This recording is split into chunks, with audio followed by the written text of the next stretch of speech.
Father, today, as we begin our prayer in praise and worship of your holy name, for you say we are fearfully and wonderfully made according to the psalmist, according to the book of Psalms 139, chapter 14. We know this world is very hard. We know that existence in Nigeria is even harder. It's threatening to crush us every blessed day in far too many ways.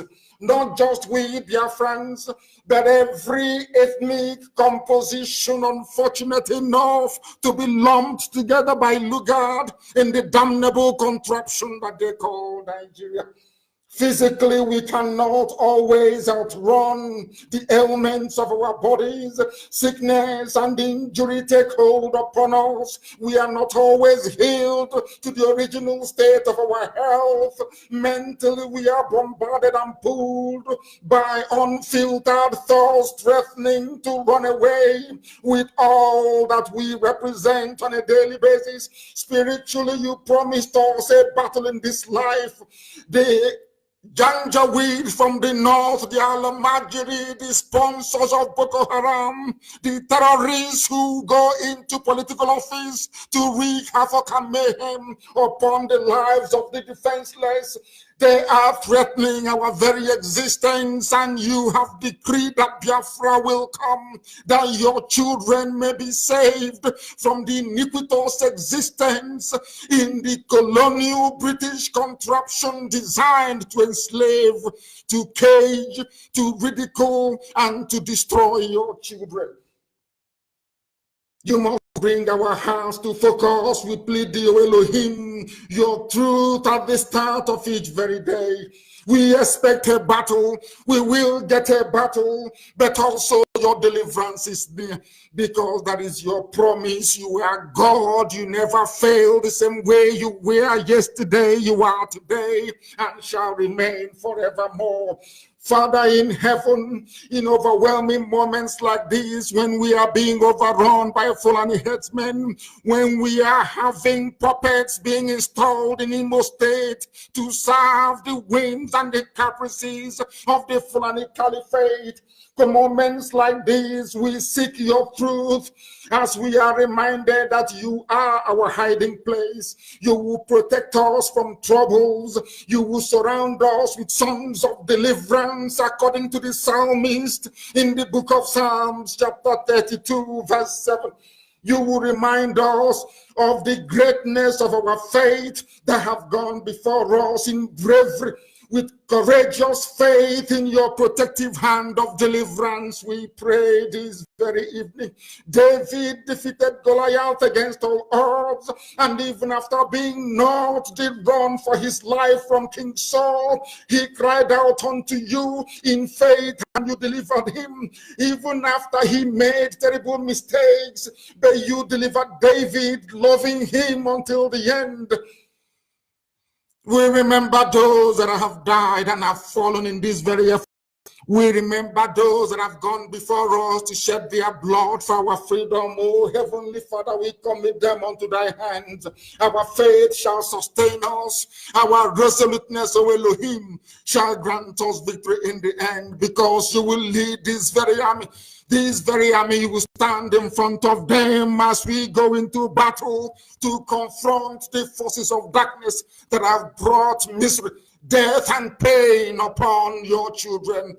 Come and give us your grace. Come and give us your mercy, that Biafra may come in our time, that your will in heaven may be done upon the face of this earth, that every generation that will come after this will testify that there is God in heaven, that Chukwokika Biama presided over all the affairs of men, and that Biafra came because you decreed it, that Biafra came because that was your wish upon the lives of those that call upon your name in truth and in honesty, as this very noble IPOB family has done and will continue to do until the end of time. In the grace, in the exaltation and adulation of your holy name, now and forevermore, we pray. He said,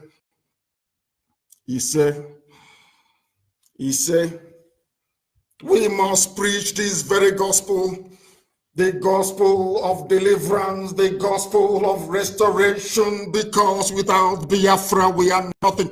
Today we expose the underbelly of the corrupt contraption. Today we continue to exercise a greater knowledge over the ignorance that pervades the entire damnable zoological republic. Today we shall lift the veil of corruption. Today we shall remove iniquity from the lives of those who have been condemned to live in mediocrity. We must preach this very gospel, because a lot is happening in the zoo. It is our duty and our responsibility to bring this to the knowledge of the entirety of humanity, that heaven and earth may bear us witness that at this time, in this age, in this 2020, that this very gospel of truth was preached. That out of the ignorance of the many, the Janjaweed came down with their terrorist groups. They came down with Boko Haram. They came and visited us with their Fulani headsmen. ISIS in West Africa is slaughtering at will. Al-Qaeda in the Maghreb is there destroying lives. They branded them bandits and kidnappers in the north. But lives of people are ending in disgrace on the highways of the north. Every blessed day there is kidnapping everywhere. Terror all around us. And what have we done as a people? What have we done as the children of the Most High? We have done absolutely nothing. We complain and we do nothing. The same template that other people are today emulating was first encapsulated by IPOB. We formed BSS to protect the lives of our mothers and our children and of those who are innocent. I was in the United States of America. I was in California, in Los Angeles to be precise. I asked for guns and I asked for bullets because I knew what was coming. I knew that death would come. I knew that the heavens have turned blood. I knew that darkness will envelop the land. I preached that very gospel and I told them. They did not listen. And today what is happening? The same thing they abandoned and said it will not work is what other people are copying, and our people have been left defenseless. The land of Biafra is the only place where there is no defense, if not for the bravery of the volunteer command of IPOB, who are on a daily basis sacrificing their lives to maintain and to ensure that our land is not overrun by the Janjaweed, by the Fulani illiterates from the north. Many horrible things are happening in the zoo. Very horrible things are happening on a daily basis. Your lives have become meaningless. Priests are being beheaded. Mothers are being kidnapped, raped. Pregnant women are having their children cut out of their stomach. Horrible and terrible things are happening. And nobody is doing anything about it. Nobody is saying anything about it because they are all frightened. They are all compromised. They are all corrupt. They are fearful of their tomorrow. But here we are not afraid to preach this very truth. Here we know that the truth must prevail. Whoever created Nigeria, that monster, that evil that created that den of death, must be put to shame. They must be shackled and they will be put to shame, and Biafra shall emerge, and so will it. The freedom for all oppressed ethnic groups in that damnable zoological republic. They have abandoned their pattern dance 1, pattern dance 2, pattern dance 3, and 4, and 5, and 6, and who knows what else. What is now happening in the zoo is an indictment of the very essence of being a Nigerian. If you claim you are a Nigerian, your stupidity and your idiocy is staring you in the face.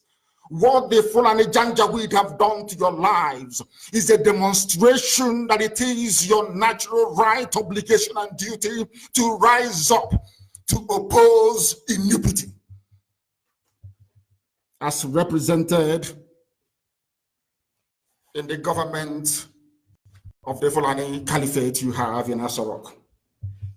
This evening we shall lay them bare. This evening we shall expose them. This evening, the world will know that the zoo it is gone and gone for good. I said that the zoo will fall, and it has fallen. When I call it a zoo, don't get upset. Look at yourself in the mirror and ask yourself, which human being with common sense will inhabit a country that is as spectacular a failure as Nigeria has become? Look at yourself in the mirror and tell me if you would belong to a country or wish your children to belong to a country where all the horrible and terrible things happening in Nigeria today obtain. Ask yourself that very simple question. You know now why we call that place a zoo. You will begin to understand it. In fact, I concede to my dear sister, who is an Hollywood actress, I've forgotten her name, who said that a zoo is a better place than Nigeria. It is about time that people become self-critical. When you become self-critical, believe me, you advance. That is why when Europe colonized the whole world, that is why they are advancing in every sphere of human endeavor, because they believe in self-criticism. When they are doing wrong, they criticize themselves, they get better. I do not understand why people who call themselves human beings, not just in Nigeria, but all across Africa, all we do is to wallow in self-pity. Nobody rises up in the morning to ask, why is it that we have abundance of coal, of natural gas, of wall-to-wall sunlight, almost 24 hours every blessed day? Why do we have rivers? Why do we have other means through which power can be generated? You have no electricity. That is an indictment of you as a human being. It means that your university education, your PhDs and all your degrees are entirely meaningless, because the things that your brain is supposed to utilize all the resources around it to produce, you're not doing it.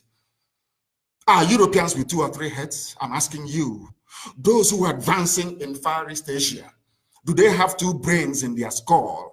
They are human beings like we Africans are. But ask yourself this question: why is Africa not moving forward? Africa is not moving forward because of the level of mentality you find in a place called Nigeria today. This very evening, I want our people to try to be as reasonable as possible. Try to dissect and digest what you're being presented this evening, because our job, our duty, our responsibility is to open your mind, to allow you to reason properly, to open your eyes, that you can see very clearly, because Black Africans cannot reason very well. We don't see very well, we don't hear very well. This evening, I hope to be able, as we embark upon this very journey of enlightenment, we will begin to repent, to offer ourselves for deliverance. Because if you do not offer yourself for deliverance, you can never be delivered. It's impossible. As Nigeria is crumbling on a daily basis, or should I say suffering under the weight of self-induced lawlessness. Lawlessness brought about by a government who do not obey the law. Lawlessness brought about by a group of people who did not even study law, nor understand what jurisprudence is all about. These are people who are archaic. These are people with a feudal mindset. These are people who can never, not in this world, not in the next, will they ever attain the height of greatness. Impossible. They are the ones in charge of your lives. That is why a Supreme Court can sit down, and when INEC is telling them that 850-something thousand people voted, a Supreme Court will sit down and tell you that the votes cast is over 900,000. And people are walking about and moving about, pretending everything is normal. That is what I find incredulous, absolutely debilitating in terms of those who still retain some semblance of reasoning capacity. I do not understand it. If people just move along as if everything is okay, and I keep asking myself, myself, why are black Africans like this? Why are the so-called Nigerians like this? Why can't you reason for once in your life and ask God in heaven to give you common sense? Nigeria was only created in 1914. Ask yourself, what was your identity before 1914? Who were you before 1914? Who is your grandfather? Who is your grandmother? Who is your great-grandfather? Does it mean that your life never had any meaning, the existence of your culture no relevance, until a white man descended from their boat in Badagry in Lagos and named you Nigeria? Can you begin to reason like human beings for once? I pray and I beg of you. When you see us so poor, our roads are not being built, no hospitals, no good schools, people are lamenting. There is no need lamenting. Ask yourself, what have I done to encourage this reign of iniquity and impunity in the land? It is your silence, because I believe that some of us are actually born into evil. That is why some of you gravitate towards what is bad, what can never be remedied. I understand today they said some local chiefs in Imo State, I don't know who paid them. Of course, somebody said they're faceless. Can a human being created by God in heaven, given common sense, went to primary school, to secondary school, to a college somewhere to do their A-levels, and then went to university, you have a degree. And you're telling me that Hope Uzodinma should be in office? I cannot for the life of me understand it for 1 second. I cannot begin to understand it, because it not only defies common sense, it is illogical. It is immoral before man and before God. What it means is that the Fulani Caliphate are in control of all our lives. If a governor misbehaves, they take him out and they put their puppet in. I'm saying this because of all those psychophants, all those idiots who are gravitating around Hope Uzodinma. I'm saying it, it is not about Imo State. It is not even about Igbo land. It is not even about Biafra as a whole. It's not even about Nigeria. It is about humanity and doing what is right before God in heaven and man on this very earth. We shall come back to that later. Some of you don't know that your people are dying. I'm making this address this evening to World Igbo Congress in the USA. They are the primary audience this evening. Of course, we know the whole world is listening, including some professors in universities across Argentina. We know they love Radio Biafra. We know that very much. I am asking you to go back to the broadcast I made sometime in 2015. When I was in the US, I was asking you for guns and for bullets. Some of you said, oh no, NNAMDI Kanu wants to start a war again. I said, no, I have seen what is to come. What you have in Nigeria are not prophets. Everything I tell you is gospel. Don't tell me, ask me how it's possible. It is simple divine revelation. If you go through the things that I have told you in the past, all of them, some of the events of today have surpassed my own predictions. I went to World Igbo Congress. They are called World Igbo. I said to them, give me guns and give me bullets, because these murderers are coming. They are coming to kill us. They will kill us. These people, they are coming to take over our land. Let me even try and see if I can find, I think I asked the deputy today to try and circulate this very broadcast. The one that I made before, very, very important. I don't know if people are listening via our app. I don't know if they are listening via our app, because I'm getting reports here that some people are losing connection. I don't know how to, that is, of course, we know we have so many enemies. They are trying, they are fighting very hard, but they are losing. It's just like Trump. Forget all the nonsense, all the media hype, all the rubbish. At the end of the day, the people are with him the same way with IPOB, the same way with this very position that I occupy.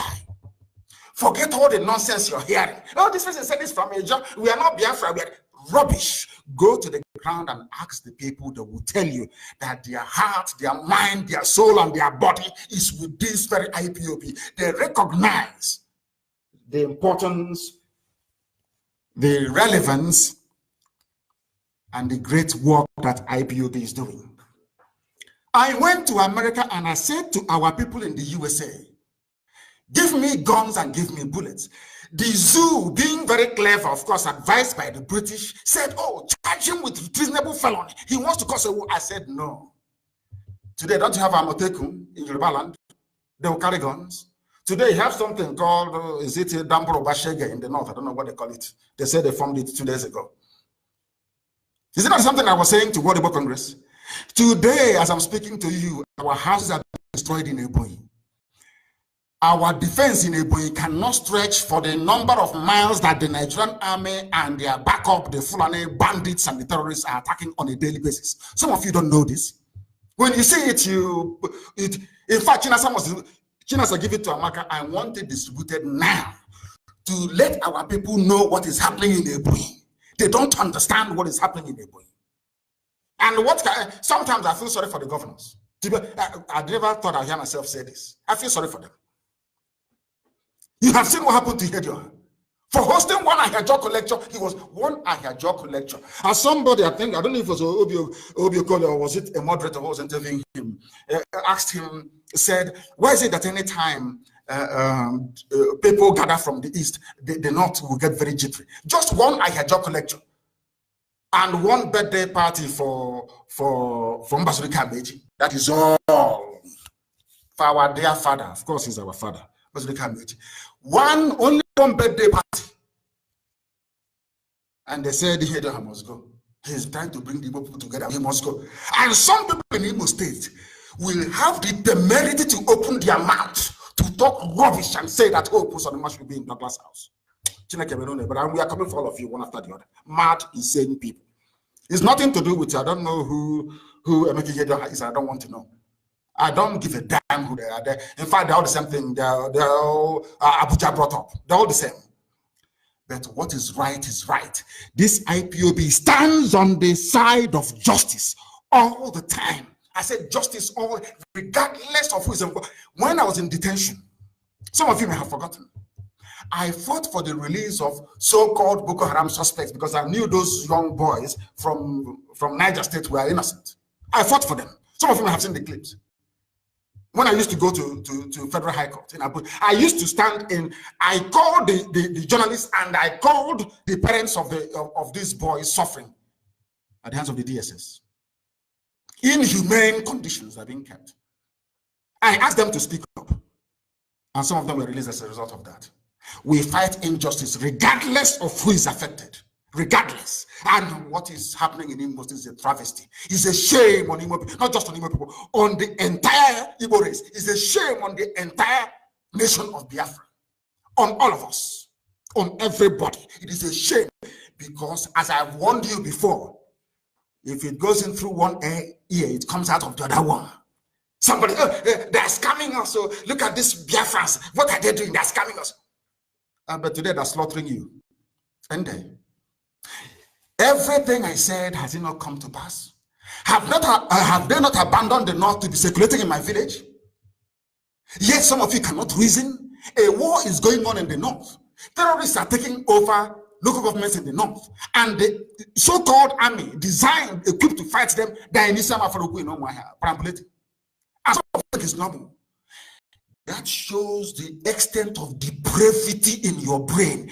That shows you in a very bad light. That shows you why you were colonized by the Europeans. That shows you why Africa is the bottom of the pile in the whole world in terms of human development and progress. Because there is a part of your brain that is pure darkness and evil. Anywhere you see evil, you go there. Like Loretta and Onochie, whatever that wayward woman's name is. Anywhere you gravitate towards. In fact, I'm happy to say that the Yoruba media used to do that before. Anywhere they see evil from Fulani, they go and they support. Now they have repented. Now they have changed. Because it has affected them. I'm sure it has affected these families as well. It is not big news because Biafrans don't control the media space in Nigeria. So not big news, but on Radio Biafra, we preach it that the world may hear, that mankind may bear us witness, that the day it starts, nobody will come and say, oh, they are seceding. They want to, of course, we are now everywhere. Nobody can lie against us anymore. Forget all the fake pages of blogging sites they have developed to publish junk and debunk their own junk they have published. Nobody can pocket IPOB. It is impossible. We are unstoppable. This train is unstoppable. If you stand in the way, you'll be crushed. Ask the zoo what they are going through. They will tell you. They will tell you. This is for Otundi Bonin, what they are called. I'll come to the rest of the Biafrans later on. But these are the main culprits. This is what I'm addressing this to them. I want to tell you what is happening in the zoo called Nigeria, to our people, to Biafrans, all over the place. It is not big news. Why is it that Fulani terrorists hijacking GUO? Some of you know who GUO is. They operate what is called the luxurious bus. Is a coach from the north to the east, from the north to the west. There is also Ezenwata. They did not just abduct GUOs, they abducted a luxurious bus carrying Biafrans that boarded Ezenwata, a luxurious bus. They also took Young Shall Grow. But none of you know, some of you don't know this. Some of us we on Facebook and yapping, talking rubbish. On Instagram, writing junk. Whereas the Fulanis are teaching us is a new version of this is not just coronavirus, it's just something very similar but even more deadly. They are now all the luxurious buses coming from the north, they take them. These are the ones that people manage to escape. 1 or 2 persons to raise alarm. And the police are speaking about it. Not running after the terrorists, not running after the bandits and the kidnappers. No. They're in Eastern Africa in my village. And you're telling me that such a country deserves to exist. You're telling me that a country that is, that quite literally abandoned their commitment, their obligation, their constitutional duty to fight armed insurgency, left it and is perambulating in a village organizing a burial for the traditional ruler. Can you believe that? Can anybody in their right senses, can any human being that has brain in their skull comprehend such absurdity? They cannot. But I want to tell you why some of you condone it. I want to tell Nigerians why they condone evil. You condone evil because inside you, you are naturally bad. You are evil yourself. As I said earlier, I'm very glad that Yoruba newspapers, they have now repented. They have now seen the light. They have not seen the truth. What we are preaching is the truth. Nobody hates. I do not hate anybody. Before God and heaven and man, I don't hate anybody. But when you bring your reign of terror, when you bring your nepotism, when you bring your wayo to try to deceive people, we tell you no, it cannot happen. Not in this very generation of IPOB, it cannot happen. Have you seen how they quickly rushed and opened Iguacha Seaport? Calabar Wari? Have you seen it? Do you know why they have opened it? It's because of the work being done on this very platform, by this very radio station, by this very glorious worldwide family of IPOB, by what we have done. And of course, in part, to punish the Yoruba for forming Amoteku. World Igbo Congress in America, when NNAMDI KANU was asking for guns and bullets, I want to tell you the result of your failure. I want to tell you the result of your failure, collective failure, individualism gone crazy. All of you think only about your family. What, you know, my son is now in Yale. This one is in Stanford University. You forget the reason why you traveled abroad in the first place is to help those who are at home, not just your immediate family. The reason why God gave you the grace to travel abroad to see the light is to come and save those who are at home. It is also in the scriptures. Some of you don't, it is in the scriptures. Those that came back to, it was Joseph who was sold that came back to rescue the family from famine. Took them to Egypt. When you're sent abroad for a purpose. You have a purpose. That purpose is not to train your 1 or 2 or 3 children to become relevant or to become mighty society where they are. No, it's to help those who are at home, to bring that knowledge, that know-how and that expertise to alleviate the suffering heaped upon those who cannot help themselves. That is your job. I went to America. I went to Los Angeles and I addressed them. I told them, this is what is to come. They said no. Today, GU or luxurious bus. How many people are in luxurious bus all the time? At any one time? It's a matter. Young shall grow. These are the ones we know. It is happening in Nigeria. And some people, some Biafrans are opening their mouths to say, oh, we need to maintain unity. We need to. In that unity, you are dying. In that unity, luxurious buses are being abducted. People are being killed on a daily basis. Priests are being murdered. Our own children are being buried in Kaduna. The latest priest that they beheaded, they killed, the seminarian, has been buried in Kaduna, which is an abomination against our culture and our way of life. After seeing what is going on in that, I don't use Donald Trump's words because it's a family radio station.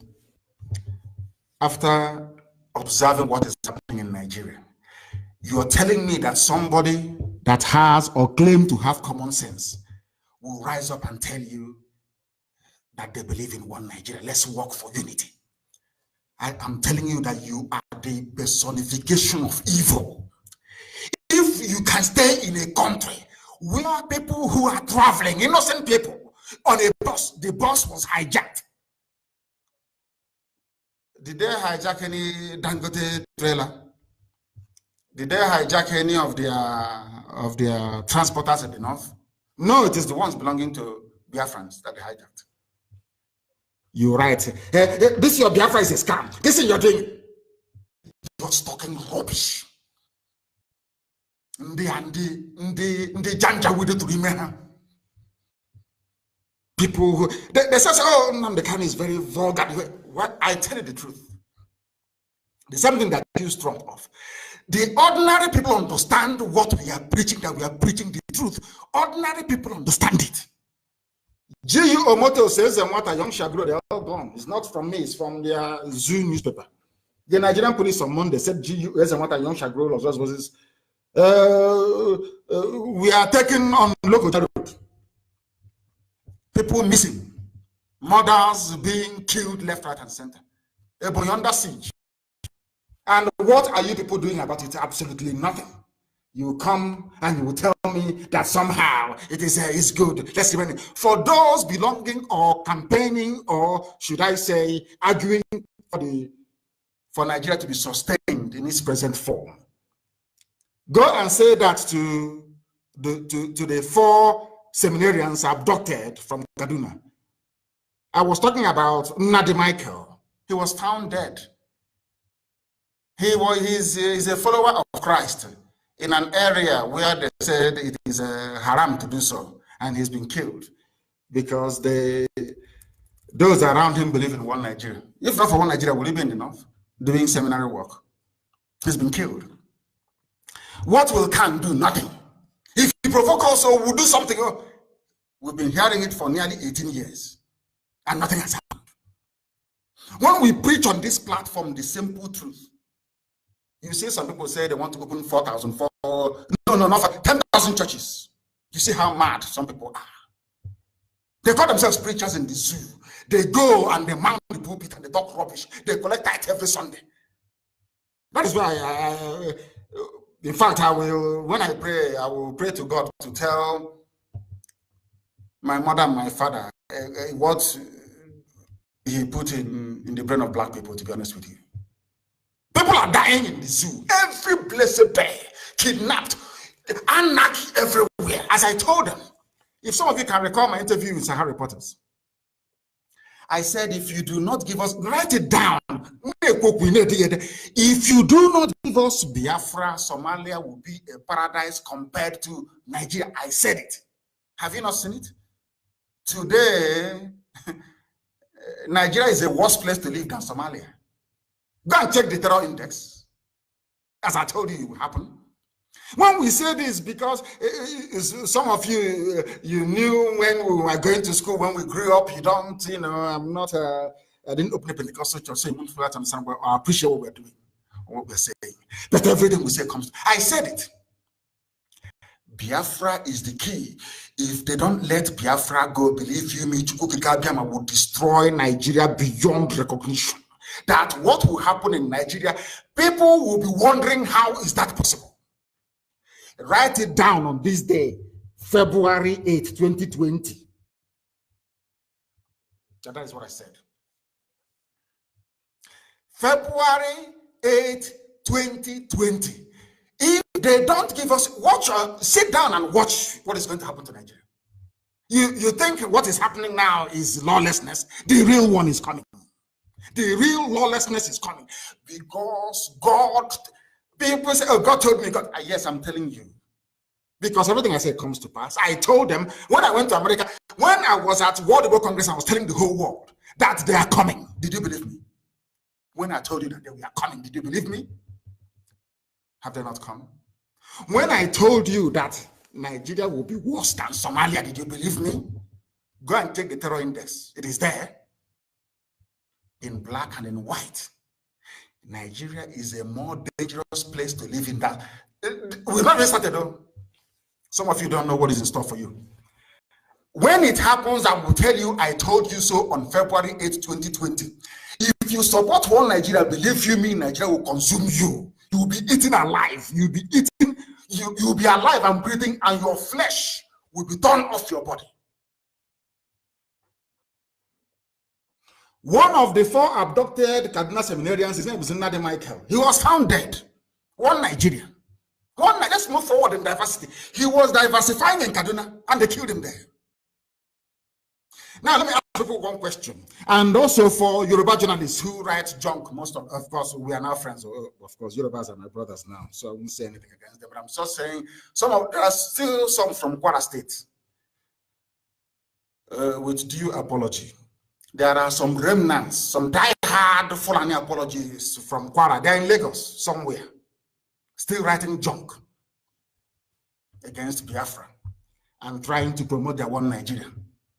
And I have this question for them. NNAMDI Michael is an Igbo man. I'll call him a man, of course. He's trying to become a priest. He was killed in Kaduna. And some of you know it is actually an abomination to bury one of us outside our ancestral home. Some of you don't know this, but I refer you also back to the scriptures. I call it the Torah. Forget about all these things. But for the purpose of should I say, broad understanding, let me say the Bible. Even when Jacob died in Egypt, they took him back to the same land of his father, of Abraham. The same land of his father, Isaac. Have you not noticed? They don't bury us abroad. My mother died in Germany. She was flown back to be buried in the land of her ancestors. Do you understand that? That is who we are. But this NNAMDI Michael has been buried in Kaduna. We are praying for God to forgive us of the crimes we have committed. We're even committing more abomination on top of it. He's been buried in a seminary ground in Kaduna. Who killed him? Let me ask this question to Yoruba people. Yoruba, not all of you, those who have not yet repented, still the very bad ones amongst you. Let me ask you this question. Do you think that if Biafrans took up arms and formed a terror group, not 1, not 2, not 3, but 4, what would you do? Every Biafran would have been killed, everybody slaughtered. I remember DW, Dutch Vela, coming to interview me, saying, are you not putting the lives of Biafrans at risk in the north by this your agitation? Mere agitation for Biafra. They gave us quick notice in the north. If we hijack 2 or 3 buses containing Fulani people and slaughter them, throw their bodies in the River Niger, what do you think will happen to us in the north? I'm asking Yoruba journalists this very question. What do you think will happen to Biafrans in the north? If it were Biafrans that formed Boko Haram, Fulani headsmen, ISIS in West Africa, Al-Qaeda in the Maghreb, tell me what would have become of us. There will be no single Biafran existing. They will kill everybody. But Fulani are the principal funders of 4 major terror groups in the world. On top of that, they're telling you who's going to be president and who's going to be vice. Now, I want you, as I keep saying, go and look at yourself in the mirror. As you're looking at yourself, you should be asking God, why did you create me so stupid? And by so doing, put me in Nigeria. Go to the mirror and believe you me, you will change. By tomorrow, you become a better person. Go to the mirror, look at yourself and ask yourself, God, why did you make me so stupid that I am part of one Nigeria? I ask you again, listen carefully to my question. All of you clamoring for one Nigeria, talking rubbish against IPOB, which I love anyway. I love criticism, believe me, I love it. It supports me on every blessed day, I love it. Ask yourself, if it were the Igbos or the Jaws kidnapping Yoruba people, kidnapping Fulani, kidnapping Hausa, kidnapping Wagi, and killing them at will, raping their mothers, cutting off their head, saying, what do you think everybody else would do? Simple question. You can't answer. One little coup in 1966, organized by the officer class from every tribe, every ethnic group in the zoo, they conducted a coup. After that coup, should I say failed, they used it as a pretext to slaughter 300,000 Biafrans in the north. 300,000 were killed in the north. A coup that involved the death of a few people. But look at Boko Haram. When they started, their signature attack was St. Michael's Church. What's it again? Is it Mubi? St. Michael's Catholic Church. They know that Biafrans go there to worship. They attacked it. Here was their signature outing. I think it was Christmas Day bombing. Was it 2000 and I've forgotten the year.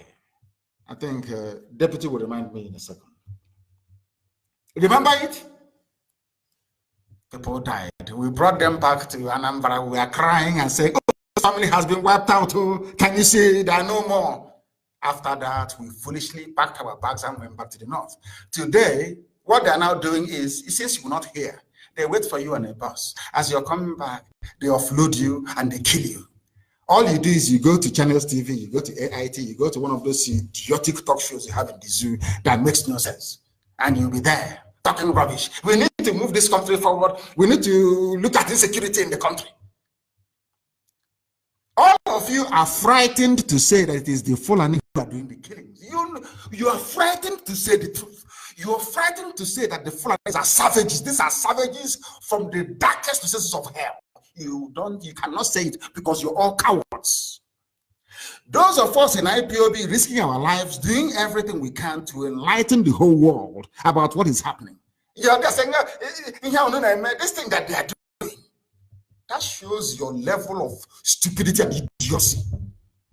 I've heard some of them speaking or talking at a gathering somewhere in Lagos regarding what is happening in Imo State.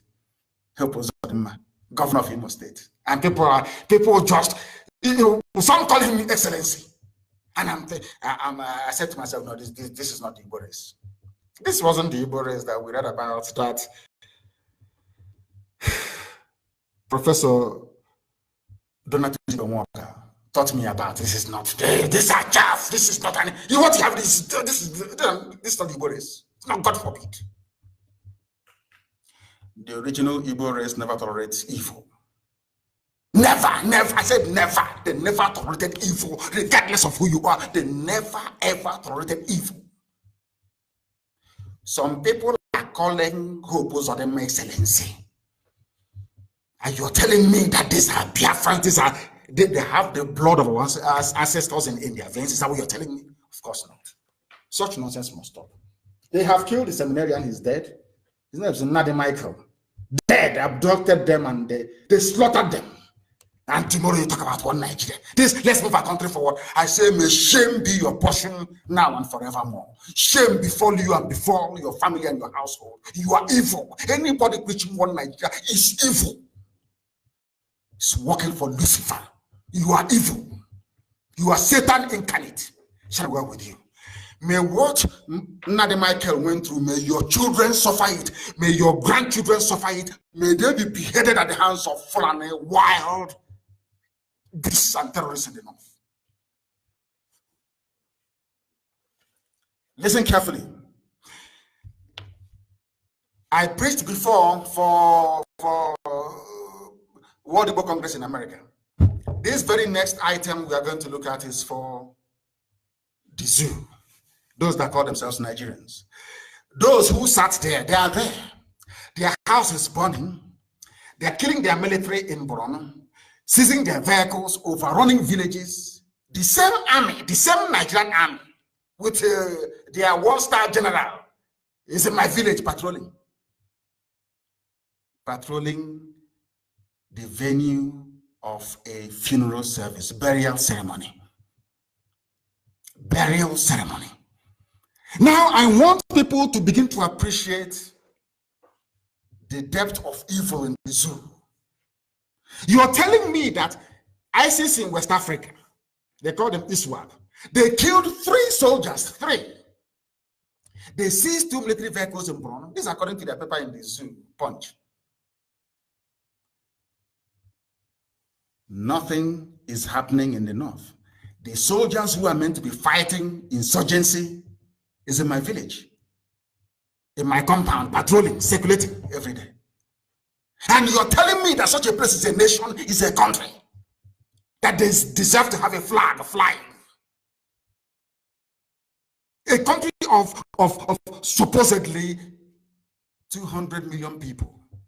Are you telling me that 200 million people can be so daft and useless at the same time? Is that what you're telling me?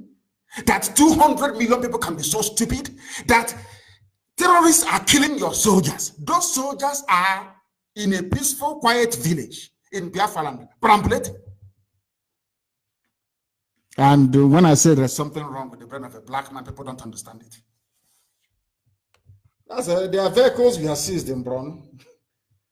The fighters from the Islamic State of West Africa province, they stormed into the town of Askira late on Friday. That was last week.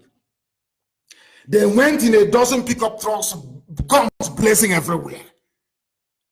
Nobody is holding them responsible. Nobody is blaming the Fulani for what is happening. They closed your borders in the south. That is how stupid the south is. So useless, so pathetic and so useless. They come, they shut your borders in the south. They open their borders in the north. Nobody knows who is a Nigerian citizen anymore or not. Terrorists are coming in their droves, abducting and killing you. And you come out the next day, hey, let's work on the security of the nation. Let's try and bring the nation together. I don't think you're a human being. All of you that think that way. All of you. None of you are, honestly. The military is in the north killing people. No, the terrorists are killing them in the north. They themselves are busy killing people who are unarmed in the east. I cannot rationalize it. I cannot understand it. There is war front, there is war raging. Their mothers and their wives are in IDP camps where the soldiers are raping them. Is there in the news? You know this very well. Instead of those from the north to recall their army in Biafra, and I said to them, what are you doing there? The battle is here in the north. They left them. Oh, he said, NNAMDI KANU. He wants to stop us from taking oil money and gas money from Biafra land. And you're looking at NNAMDI KANU, looking at IPOB. The more of you end up in IDP camps, the more your local governments are taken. But if you recall all those soldiers they put along all those checking points, all those idiotic places that they occupy, maybe you stand a chance of defeating insurgency. You don't know that God is miraculous. You don't know that we serve is miraculous. As you're busy in Biafra and roaming around aimlessly like the idiots that you are, your land is being ravaged by terrorists, being taken. If you don't know, that is how daft they are in the zoo. A bunch of hopeless people. When I call them a zoo, they say, oh, he's insulting us. He's insulting. I'm not insulting you. I am telling you the truth. Tell me a country where their soldiers are being killed, helicopters being shot down, villages being sacked, ravaged. You allow somebody will sit in their office in Abuja at the military command and I say, today we are deploying soldiers now to NNAMDI Kanu's compound in Isiama Faruku. What is the reason? Is there any war going on there? No. They're about to bury their parents. Let's go there and fight a war. God in heaven. And you claim you have brain in your skull? You're telling me that all those ambassadors that they have in Nigeria, somebody's telling me that all those, the German ambassador, the British, don't they see all these things? The US ambassador, don't you people see this travesty going on? Are you blind to the idiocy of the zoo, what they are doing?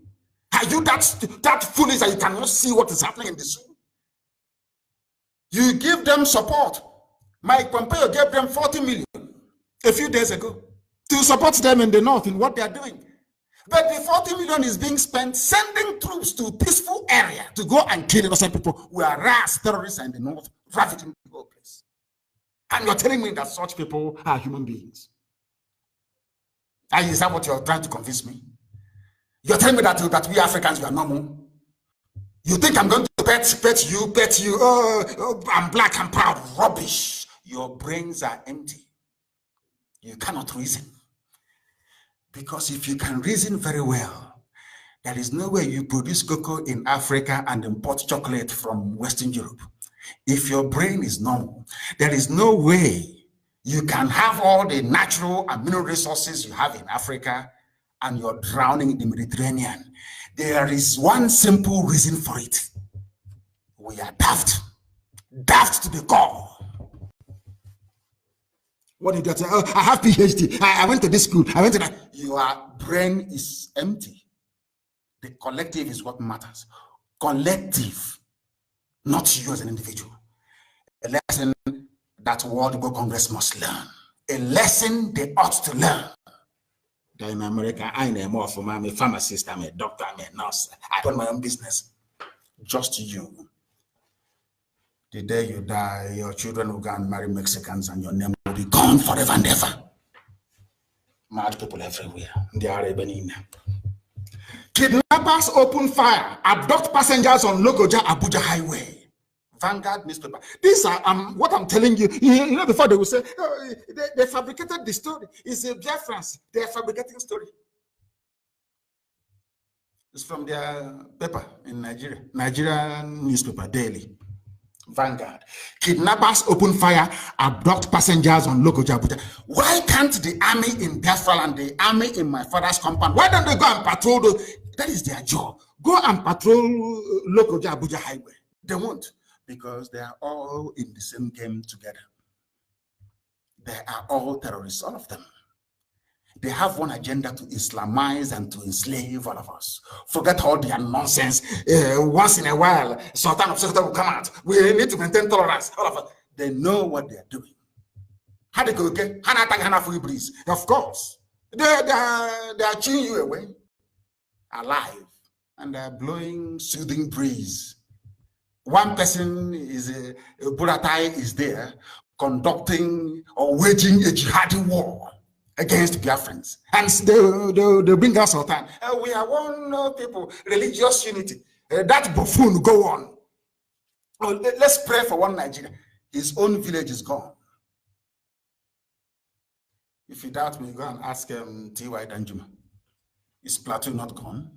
Of course it's gone. They've taken it over. It's gone. Because they were busy fighting their friends from the east instead of facing the raw enemy from the north. They say police fight back, rescue some passengers, arrest 4 kidnappers, kidnap members or whatever they call it, people belonging to the gang. But nobody, you cannot hear Wole Soyinka or somebody ask, or their Senate House or whatever rubbish they call it, House of Reps, ask the question: if we are having insecurity in the north, people are being abducted and being killed, beheaded every blessed day, what is the army doing in Isiama Afaruku at the home of NNAMDI Kanu? What is the army doing there? Let the army justify what they're doing there. But they won't ask. And that is why they are dying. They think that they can mock God. Do you know who God is in heaven? Watch and see what is going to happen. Zoo will be decimated. Write it down now.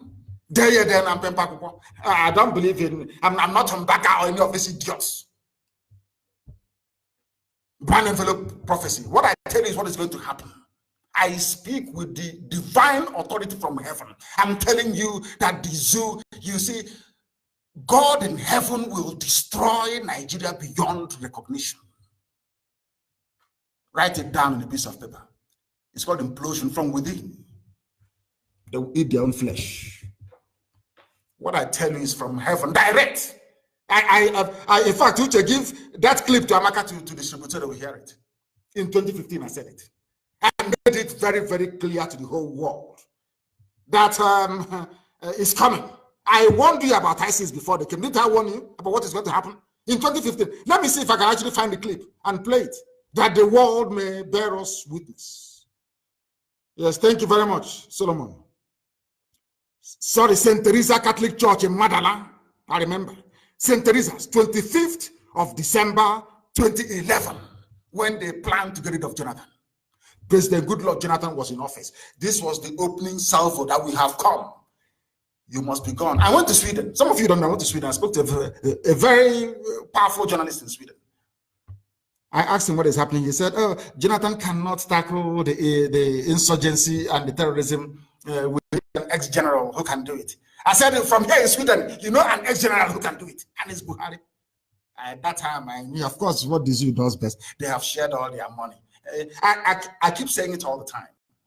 The reason why the US ambassador, UK High Commissioner, EU ambassador to Nigeria, the reason why they don't file accurate reports back to their home country is because once you assume that position, they give you money. $1 million in an account somewhere, offshore account. They give you all the details and you go there and you take your money. So they can be killing people beside the US embassy in Abuja. They will never file that report to their home country. They won't go to the state government in America. Never. People can be, some of you saw what they did to the Shia protesters. Army came out of broad daylight, lined up and was firing at innocent people. We fought and fought and fought to separate the news all over the world. No way. America called their embassy in Abuja and asked them, is this report true? They said no, that the video is a doctored video. The erstwhile US ambassador, that the video was doctored. This is what is happening in the zoo. All these ambassadors. Tell me any other country in the world, the level of insecurity you have in Nigeria today, and nothing is happening. It is only the effort we are making that is making the US State Department and Trump to even speak, to say, oh, we are going to defend Christians and all that.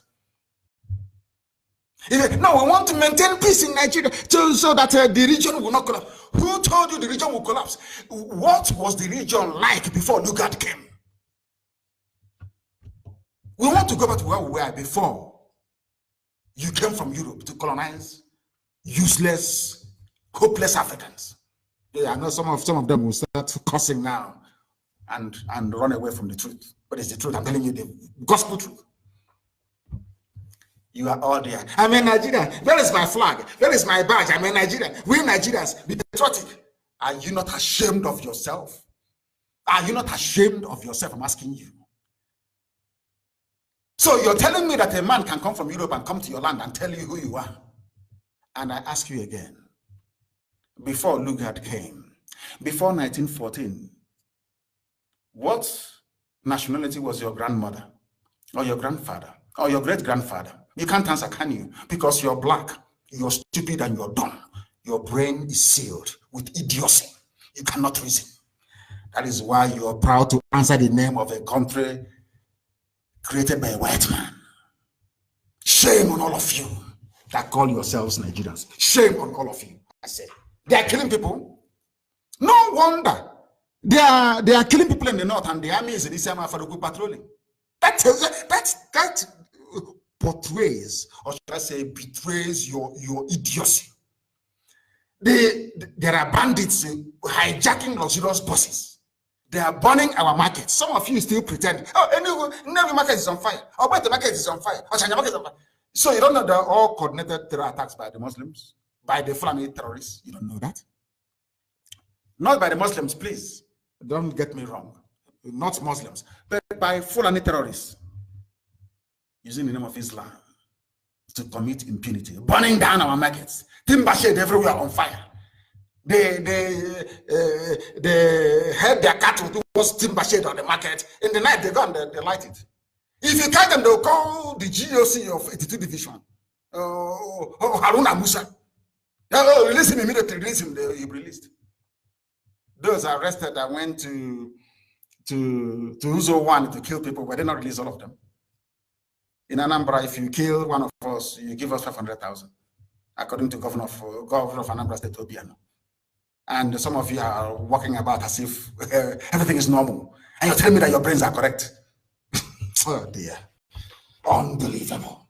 Absolutely unbelievable. The zoo is crumbling, it is on fire. Of course, why won't it be on fire? They are playing with us. Our mission is divine. God in heaven sent us to do this very work we are doing. That is why Biafra must come. It doesn't matter what you do. It doesn't matter the amount of propaganda. It doesn't matter the amount you use to bribe all the foreign missions in Abuja and in Lagos. It doesn't matter if you've bought over CNN, bought over Financial Times, bought over Telegraph in the UK. It doesn't matter if you have bought over Associated French Press, AFP. It doesn't matter. In the end, Biafra will come. It doesn't, I'm being honest. Remember when we started, we used to tell them, I used to tell people that it doesn't matter what you do. We'll get to where we're going. Today, they have seen the light. Do you think IPOB do you think anybody can stop us?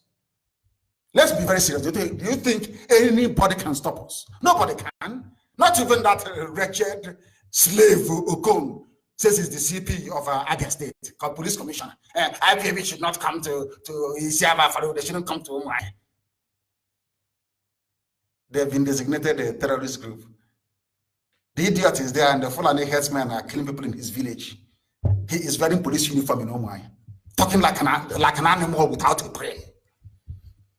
These are the idiots that we have. His name is Okon. He's a Biafran, but he needs to serve his masters in the north. And sometimes I begin to, how did the Fulanis actually manage to get people in this position? How did they manage to do it? How? How did they manage to do it? Some of you are just moving about aimlessly and sheepishly on a daily basis without the capacity to reason or to think for yourselves. Very, very sad indeed, I say. Extremely sad. Extremely sad, I'm telling you. Very, very sad indeed. Okon, they shouldn't come. But Fulani headsmen are going about killing people every day. In Abia State, you've done nothing. They rape, they kill, they pillage. You do nothing. It's peaceful IPOB coming for burial. There, you want to come and stop us now. But I'm saying this live on air to the whole world so they know. So that when you want to call me a terrorist, you can say it with every ounce of conviction. I am saying this to the governor, I won't say the governor, to the Commissioner of Police in Abia State, Mr. Okon. I'm saying it so the world can hear. If anything happens to any IPOB member on the 14th of February, all your children will be killed. If you like, you try. If you like, you try. Any army officer, I saw one in army jeep with one red star. We'll find your name. Any commander, I'm letting the whole world know. I want Britain to know. So when it happens, I'll be arrested. I want to be arrested. I want to go to a law court in England to argue this very matter. If they kill anybody in my father's compound on the 14th, I swear to God in heaven, every commander, everybody in charge of any platoon or division that fired that shot, your children will be dead. We will hunt them down wherever they are in the world. We will slaughter them in broad daylight. We will go to prison. Then you will see how painful it is to lose a child violently. Try us and see on the 14th. We're not going to drag this issue. We're not dragging it. Commissioner Okon, are you hearing me? I said, come to Isiama Faruku and kill somebody on the 14th of February 2020. I assure you, before the end of this year, we'll find your children, your wife, will murder all of them, will slaughter all of them. Put it on record, that's what I said. Mad people. Now you will see madness. We have left people alone. We are not armed. We have not killed anybody. We have not. Look at the protest we go on. Has anybody ever reported that anything is missing? Do you know we are IPOB? Do you know why they call us Umuchineke? Do you know the reason why they call us that? Because our mission is spiritual. It is not carnal. It is not something that money can buy. We are not looking at material things. We are looking at the message from heaven that the children of God in Biafra must be free. That is what we are doing. Leave us alone to do our thing. Defeat us with the weight of your argument. You're busy. Any evil you see, you shoot them dead. Oh, because we've been quiet. 14th of February 2020 is the Rubicon. Come to Afara and kill somebody. All of you, including Burata, will hunt your children, then will kill them. You people are very good at saving recording. Save this one. Because when it happens, you will tell Britain or you will tell USA. When it comes in, arrest him. He did this. I will gladly submit myself for arrest. Let us go to court. And then the court will ask you, what were you doing in this village? Mad people everywhere. Useless. Come to Isiama Faruku on the 14th and kill somebody. I swear to God, this sugar card and I worship and I praise. I swear to him, from Buratai down, all your children will be killed. And I'm giving an order tonight. You must find where the children live, all of them, every police commissioner, every commander, 82 division, airborne division in Igwacha, everywhere. Find me their children, where they are schooling, where they are living, all of them, find them. Let us show them our own madness. Because they have shown us madness, we now show them double madness, that we're insane. When I said I'm insane for Biafra, they don't understand. Now I will show them how insane I am.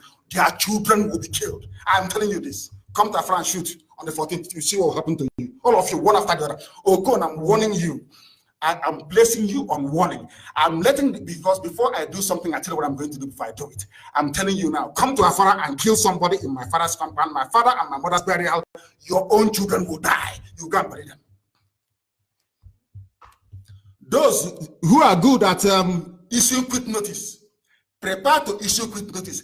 If your soldiers come to Isiama Faruku to kill anybody, then you issue quick notice in the north. All those who are encouraging Fulani Janjaweed in our land to be doing what they are doing, all their impunity, killing, have we killed anybody? Have we gone to war with any? Have they not formed their Amoteku? Did we not support them? Even the Shege Dampanza, whatever rubbish they formed in the north, we are in support of it. Leave us alone.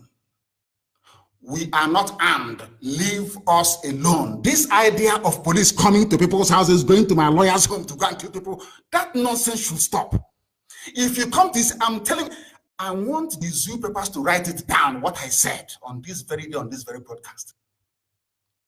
If you come to Isiama Faruku and fire one shot, every commander,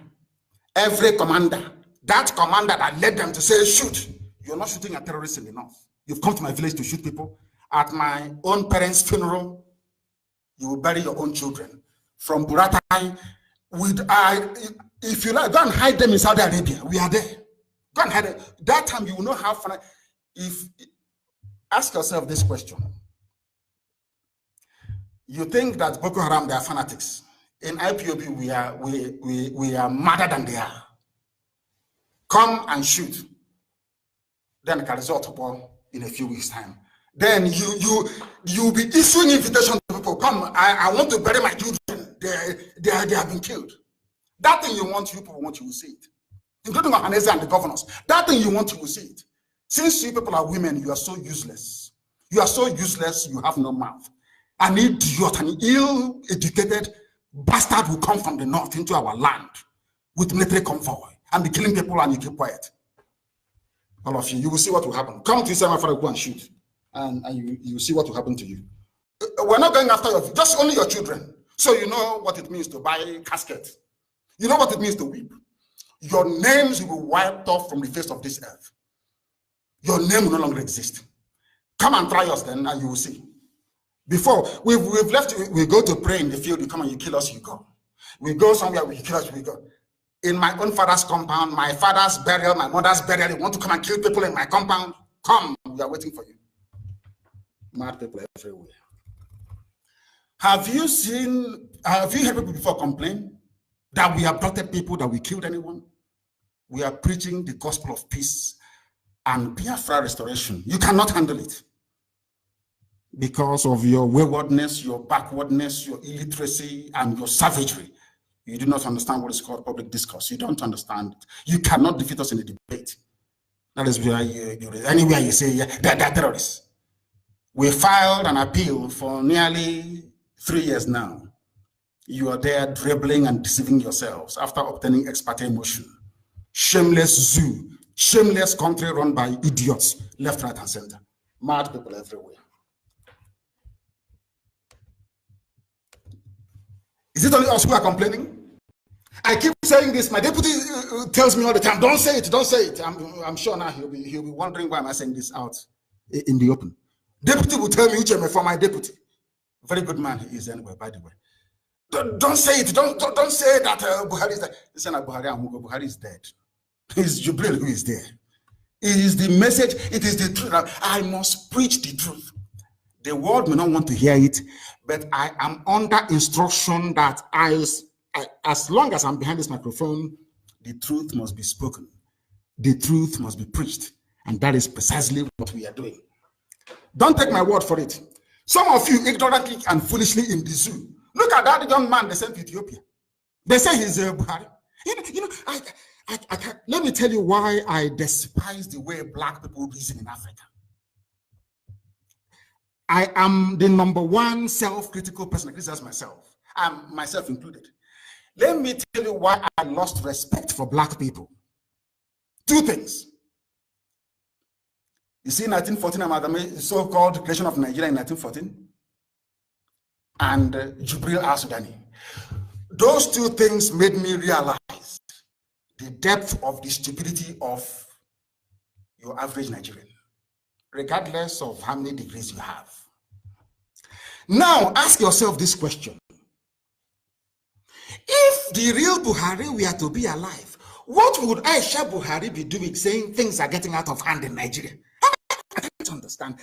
Where we come from, there's an adage, you know, when we are small, our parents, they will raise us with proverbs and adage to make you, they tell you fairy tales, you know, regarding tortoise and frog and all the rest of it, so that you have some sense.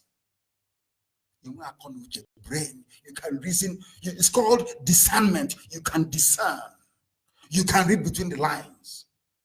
You're telling me in a country full of professors, about 9.8 million professors in the zoo, the wife of a so-called president is coming out and telling you things are getting out of hand. This happened a while. Things are getting out of hand in Nigeria, and all of you are quiet. Everything is normal. And I'm asking you, if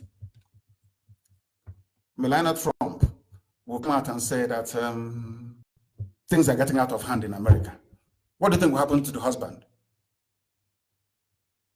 Yeah? His poll rating will dive down immediately. He will be removed from office. This is the wife of your so-called president. A president with without makeup, he looks like a 42-year-old. Look at his hands. One day his nose is big, the next day his nose is small. All of you are blind. Some journalists even can bring out, that time they started with the plastic surgery on his nose. That one, his nose is so flat. I said, this is Buhari. And I look at, and I say, God, why did you mix me? Who are these people? Who are these people that cannot reason? Why am I amongst them? I'm telling you the truth.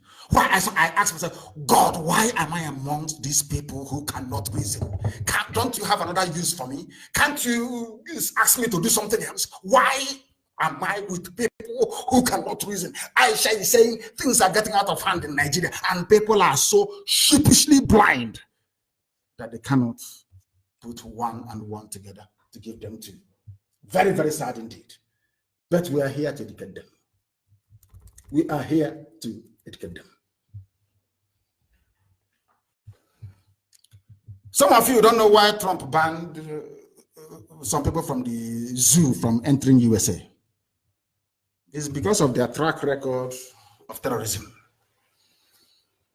Abdul Muttalib, is he from where? Is he not Fulani boy from the north? The shoe bomber. They want to go and bomb America.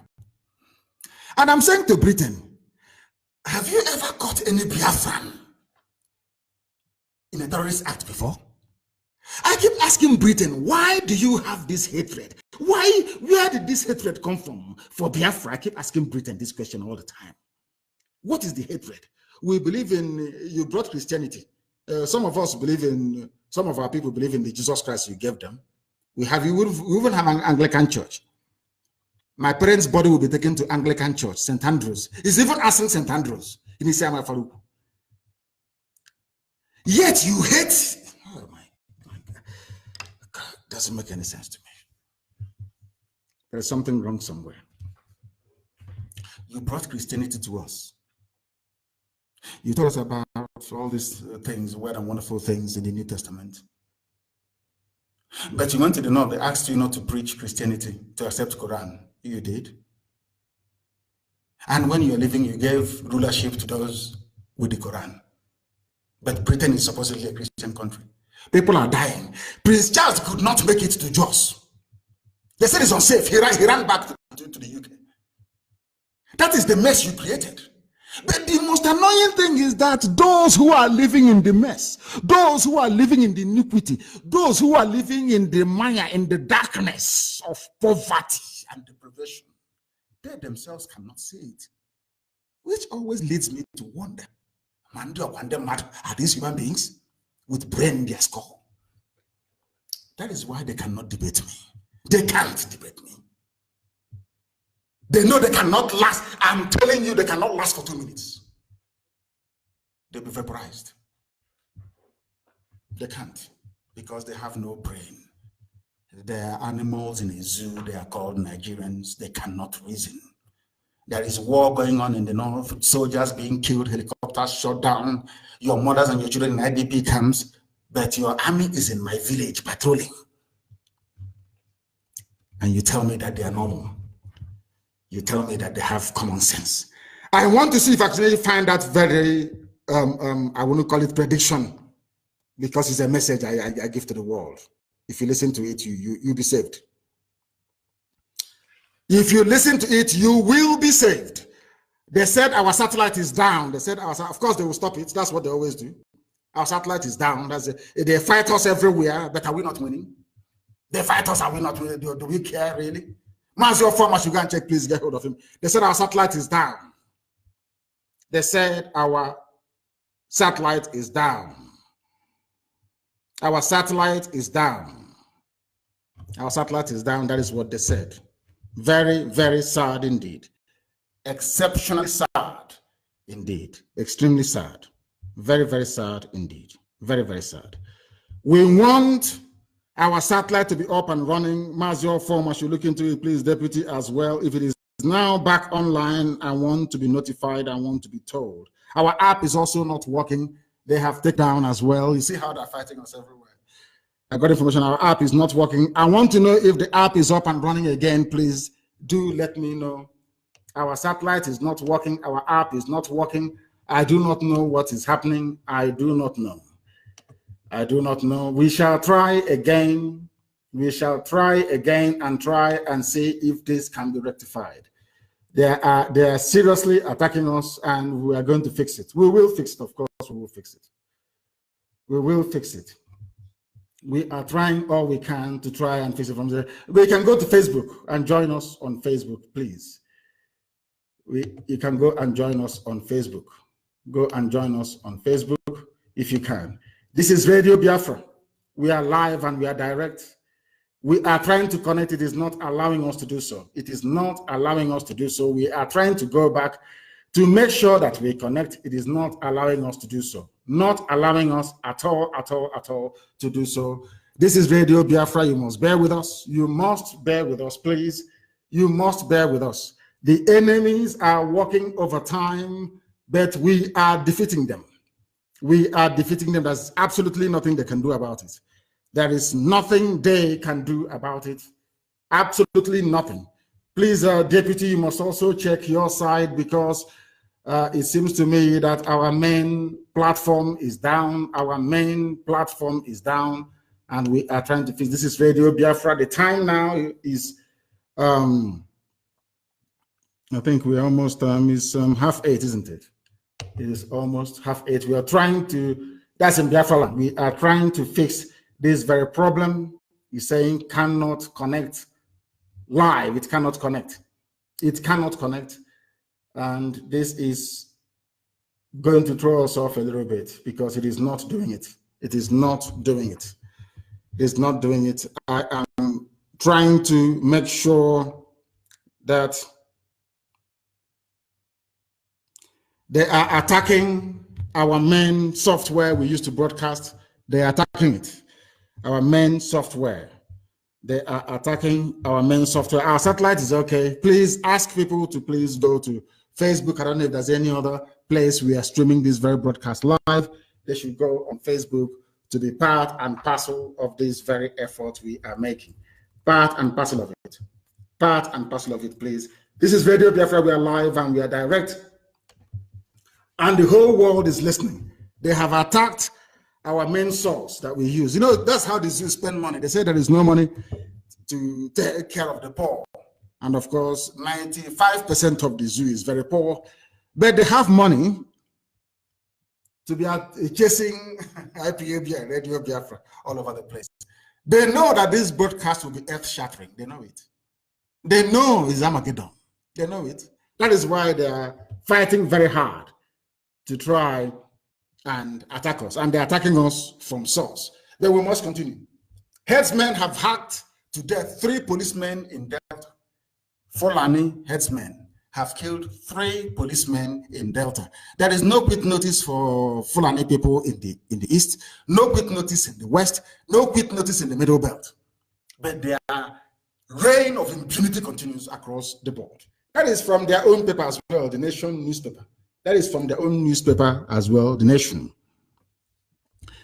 Please, you must spread this very message, please. If you are connected on the Facebook stream, please make sure that our people receive it. Call people closer to where you are and ask them to join you, please. Ask them to join you to listen to this very broadcast, because our enemies have struck us right at the source. It has never happened before. This is happening now. We must try and fix the problem tomorrow. They said they are suspected headsmen. They have hacked to death 3 policemen along Ubolu-Ela Road in Oshimiri, North Local Government Area of Delta State. Hacked to death. But they're in my village patrolling. Policemen are being killed. A police commissioner is telling you that people shouldn't attend burial ceremony. People are being killed. And the policeman is telling you that people should not attend a burial ceremony, that they'll be fired upon. But you cannot fire the terrorists who are killing your fellow police officers. You cannot. Very sad indeed. We are under serious attack this very evening, but we are continuing to preach our gospel. It must be preached, and we'll play it tomorrow, the day after tomorrow, until the whole world hears it. They said here, an eyewitness said the 3 policemen were attempting to stop a motorcycle carrying 2 men who refused to stop. One of the police officers pulled out his gun to threaten them. They refused to stop, and eventually he fired. Immediately they stopped and moved towards the policemen. They shot 2 policemen, and one of the Fulani pulled out a dagger and stabbed the 3rd policeman to death in Delta State. But if you ask the police commissioner in Delta, what is your problem? He will say it's IPOB. It's those people flowing in NNAMDI KANU, they're my problem. But in that same is the overall commanding officer. His fellow Fulanis have hacked to death 3 people. And Commissioner of Police Okon is in Umuahia, Zone 9, talking rubbish. These are the type of people you have in Africa. Morons. When they call us names abroad, we complain and say, oh, they are being racist. They are being racist. But we brought some of this nonsense upon ourselves. Our stupidity, in fact, is staggering. I'm telling you. 3 policemen are dead. 3 policemen dead. And people are busy looking for IPOB. Everywhere is on fire in the zoo. They are falling left, right, and center. And you know what they have done? Listen to Nigeria. After killing 3 policemen, after raping and pillaging and destroying and basically abducting, kidnapping people at will and killing them, you know what happens to Boko Haram and to Fulani headsmen and to ISIS in West Africa and to Al Qaeda in the Maghreb? They grant them amnesty and recruit them into the army. And the army office actually went on record to say that if you want to be president of Nigeria as repentant, as an ex-militant, as ex-terrorist, an ex-terrorist has more chance of becoming the president of Nigeria than an Igbo man. That's what the man opened his mouth and said, an army officer. That if you can achieve anything, just lay down your weapons, come out, you can be the president of Nigeria. Somebody who has spent his life blowing up people, killing, pillaging, rampaging, abducting, slaughtering, beheading soldiers and policemen. An army officer came out and said, oh, don't worry, he can be the president of Nigeria. But an Igbo man living peacefully somewhere cannot be the president of Nigeria. An Efik man living somewhere peacefully cannot be president of Nigeria, no. And a Ibibio man living somewhere very peacefully, no, you cannot be a president of Nigeria.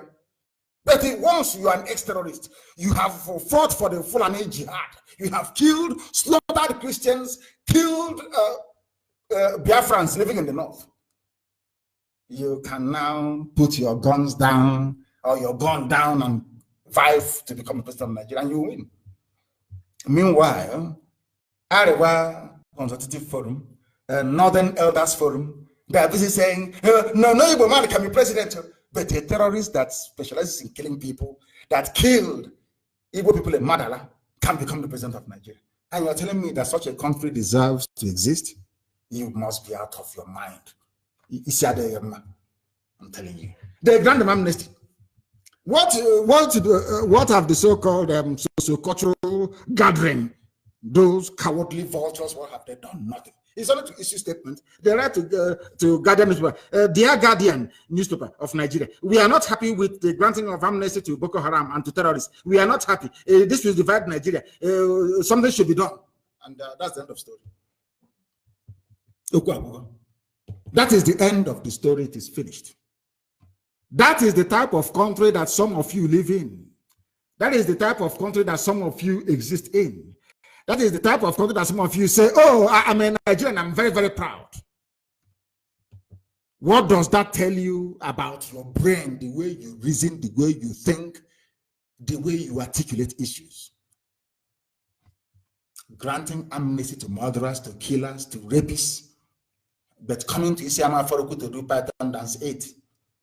I don't know what other name can, I don't know if Python dance at a funeral service. I have no idea. Somebody should tell me. Go and share, please. Share this. If you're listening on Facebook, you share the link. Very, very important, please. Absolutely important. Absolutely critical. Very, very vital. Very, very important. What have they said about the raging security in the zoo? Because they are the ones. They, look at them. Tanko Yakasai, or whatever his name is. Those glorified Alamajiri in the north. They are spokespeople. Buhari must bring in fresh hands, insecurity. Who are they? I keep asking my Yoruba friends to ask themselves and their conscience, who are the people causing insecurity in Nigeria? Why are you people afraid to say it is the Fulani? They cause insecurity, not just by going about and killing, raping, and pillaging. They create insecurity as well by disobeying their own laws. The government itself is the architect of insecurity. They are the progenitors of insecurity. Somebody will win election, they'll go and somebody else and put him in power. They control the judiciary, they control the legislature, they control the police, they control the army, they control customs, they control NDDC, they control drugs enforcement agency, they control road safety, they control customs. Have I said that before? They control Nigeria Ports Authority, they control Nigeria Airports Authority, they control basically and virtually everything. And they are also the ones in the army and in the police. Everywhere you go, I was one of the likes of Okon, who are possibly cloned Fulani people. They are everywhere. And they are the ones complaining of insecurity. But they are the ones in charge. I have never seen such hypocrisy in my life.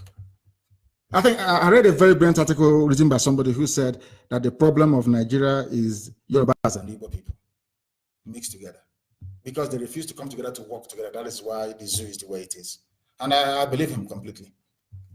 I believe. Of course, with the launch of Amotekun, we have destroyed all of that divide and rule from the north, isn't it? We have overcome them completely and totally. Completely and totally. Bringing fresh hands. Fresh hands from where? They won't promote anybody. Even if they retire Buratai for incompetence, the next person coming is another Janjaweed from the north. Another Alamajdi. So the problem continues. After all, they are the ones that created the problem in the first place. They are the ones who created the problem in the first place. Invite everybody to please come to Facebook to listen to the gospel, because our enemies have, dealt a blow this evening, but of course we'll fix it tomorrow morning. They have gone to the source to try and stop what we are doing. But we are preaching this very gospel. This is Radio Biafra. We are live and we are direct.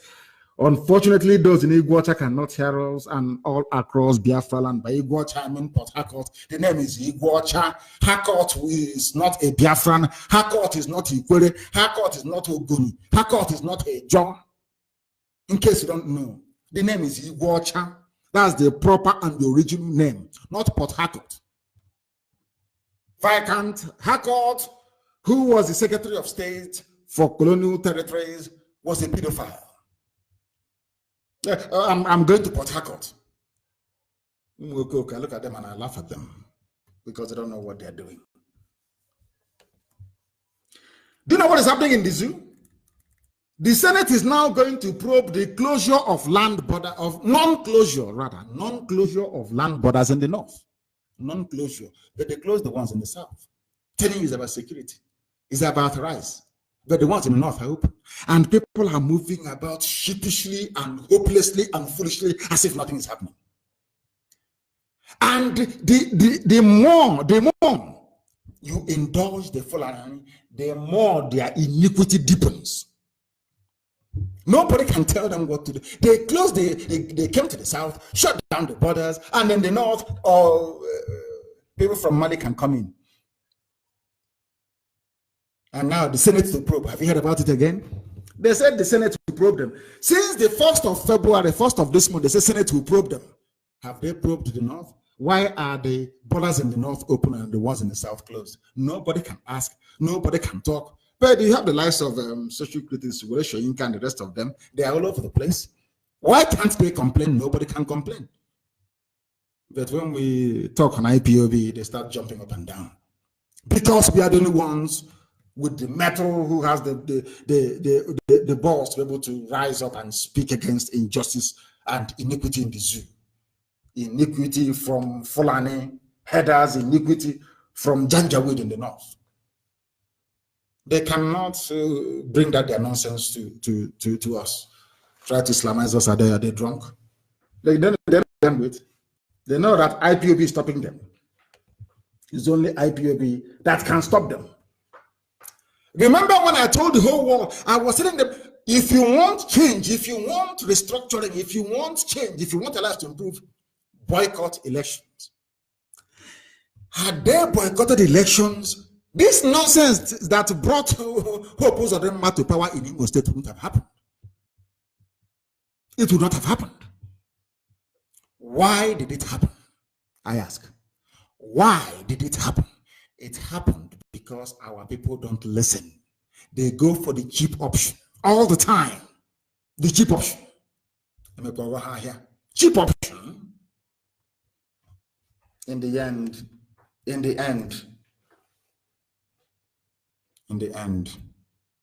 they regret it. Do you know, had Nigeria boycotted elections in 2015, by now your lives would have been better. You will now sit around the table and discuss and negotiate and find out the best way to cohabit. That's for those of you interested in one Nigeria. But you don't listen because you don't reason. Even when you do listen, it goes in through one ear and it goes out through the other. It is now that PDP is telling Tanko to step down. But I warned you. Once they removed Onoyen, that they were going to rig the election. I told you that.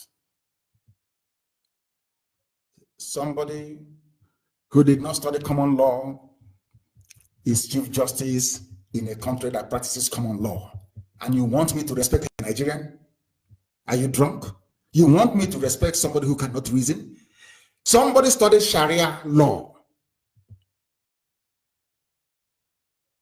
He is presiding over common law jurisprudence, and you're telling me you people are okay in the brain? Of course not. It's only now they have realized. Had all of them, both of those in PDP and other parties, come to their senses to say, we must boycott it. That is the only way to achieve it. Oh, no, it's your right. It's your democratic dividend. It is, what is there's another one other rubbish they say. It is the what's it? Dividend of democracy. Your PVC, your card, your vote. Make your vote count. This is a new method in Imo State. They leave you, you do all your nonsense you want to do. Tanko will tell you, oh, is that our slave there? They say, yes, what's his name? Is Uzodinma. Bring him to the Supreme Court. You go through appeal court will uphold the decision of INEC and all the rest of it. You come to Supreme Court. And there and then they will say, he's our boy. Hope Uzodinma is our slave, our new slave to replace Kurawasa. And that's it. And Imo State is gone. And monarchs in Imo State, caution, to withdraw lawsuit. Give us the names of those monarchs. Criminals everywhere. And tomorrow they can't say, we are Igbo. I wouldn't be Igbo. So they reason like fools. Like fools. They say I insult, why won't I insult you?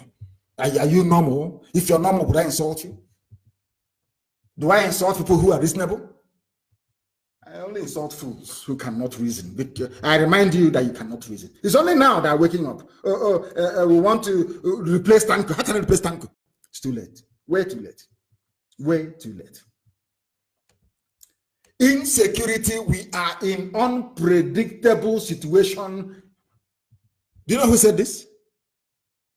The problem in Nigeria, the insecurity, the terrorism, the chaos, the mayhem, the rape, the murder, the slaughter, the police accidental discharge, the killing of innocent people, the beheading of thousands of people on a daily basis.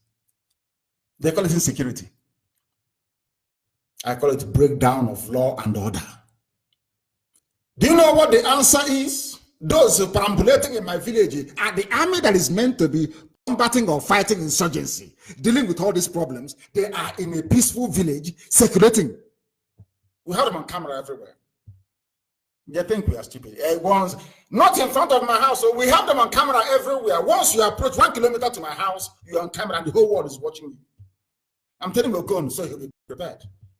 So that once they raise their rifle to shoot at us, anything that happens, I know that they will even pay some people and say, go to the crowd and start trouble. But we are IPOB now, aren't we? We are one family, we know who we are. Insecurity, there is problem going on in Nigeria, and Nigerian government have decided to deploy their troops to a very tiny village that is going to hold a burial on the 14th. And what is their response to insecurity? Listen to this, Nigerians, listen. What is the response of the federal government of Nigeria to the deplorable state of life and property in that contraption? Do you know what they said? Federal government said, we are in unpredictable situation. Of course, it will be an unpredictable situation because you've gotten the priorities wrong. Soldiers that should be fighting war in the north are in the east, in Biafra land, molesting people, taking money, setting up checkpoints and roadblocks. If those 56 checkpoints you have from Iguacha to Enugu were to be established in Borno, you will eradicate Boko Haram. 56 checkpoints. I said 6 checkpoints from Iguacha to Enugu. 56. If they mount 56 checkpoints only from Damaturu to Maiduguri, there will be no terrorism again in the north. But they are all in the east. That is the same way we come from. I know the world is listening, but they must listen and sometimes imbibe what we are saying in the oldest language in the whole world, which is Igbo language, the oldest in the whole world. That is the language that the angels speak in heaven. Asusundibo, the ancient. That is the language of heaven itself, for those who do not know. Sometimes they wonder why I mix it in my broadcast. And I said to them, with all due respect, I'm not English. I'm a British citizen, yes, but I'm not English. I'm not. And that is why sometimes I speak in the language of the ancients. And I must do so. There is insecurity in Nigeria, and the National Security Advisor, another Fulani man, Baba Ghana Monguno, they're all everywhere. I said, President Fulani, National Security Advisor Fulani, Intelligence Service Fulani, DSS is Fulani, and you're wondering why there is insecurity. People who don't go to school, and you're wondering why there is insecurity. I asked you this before. Do they have any engineers from there? The answer is no. Do they have scientists? The answer is no. Then what makes you think that they can make any difference in your life? If you say you're being, it's ethnic jingoism. That's the new one, ethnic jingoism. Ethnic jingoism, of course. We must speak in a way that our mothers can understand us. Addressing reporters after an emergency National Council meeting chaired by Jubril, that they call Muhammadu Buhari, the National Security Advisor said that the security challenges were multidimensional, internal, external, diplomatic, economic, and defense-related. Grammar. Ask him, Monguno, who is in charge of internal, Fulani, external, Fulani, diplomatic, Fulani, economic, Fulani, defense, Fulani? Why won't it fail? I ask. Why won't it fail? I ask you. Why won't the zoo be a failure? You allowed failures to rig themselves into office. Why won't Nigeria be a failure? You were there, you folded your arms. They released the terrorists. They terrorized all of you into submission. You got rid of Jonathan. You now have the cabal in charge. When Buhari is there, they bring another one for you. If they, they can do anything they like. If they like, they can jump to the third term. There is nothing any of you can do. You can't do nothing. You are spineless. That one said, I'm working for every life matter. I'm working for peace. But when Jonathan was there, you were protesting. You were protesting. These are the Muslims that later turned to Christians that idiots are following. I feel sorry for some of you, honestly speaking. I feel sorry for some of you. I think my deputy said he will go after them. I'm waiting for him to go after them because they need to be shredded and destroyed, all of them. Shredded and destroyed. Shredded and destroyed. Oh, we are fighting terrorism. We are fighting corruption. And some of you bought the nonsense that they're fighting corruption. But they are the ones who are corrupt. They say they are fighting corruption. They are the ones who are corrupt. Some of you have heard about the Malabu case, the Goje corruption cases. They jailed Ojo Zakalo. Ojo Zakalo is in jail. We are fighting corruption. Can't you see Ojo Zakalo is in jail? He's a Biafran, he's a Christian, so they can throw him in jail. Look at all the names of the governors they claim they have jailed from the north. They're all either John this or that. They're all Christians. Some of you don't know what is happening. This is according to independent research and analysis. That Malami, your so-called AGF, Malami, another quota product of Sharia legal system in the north, is the one who is now feeding large on Malabu corruption case and the Goje corruption scandal as well. These are the people that you see. One of the want to address him, they say the AGF, Attorney General of the Federation, a thief. This was the boy that ran to Kafrati or whoever to prescribe IPOB in the middle of the night.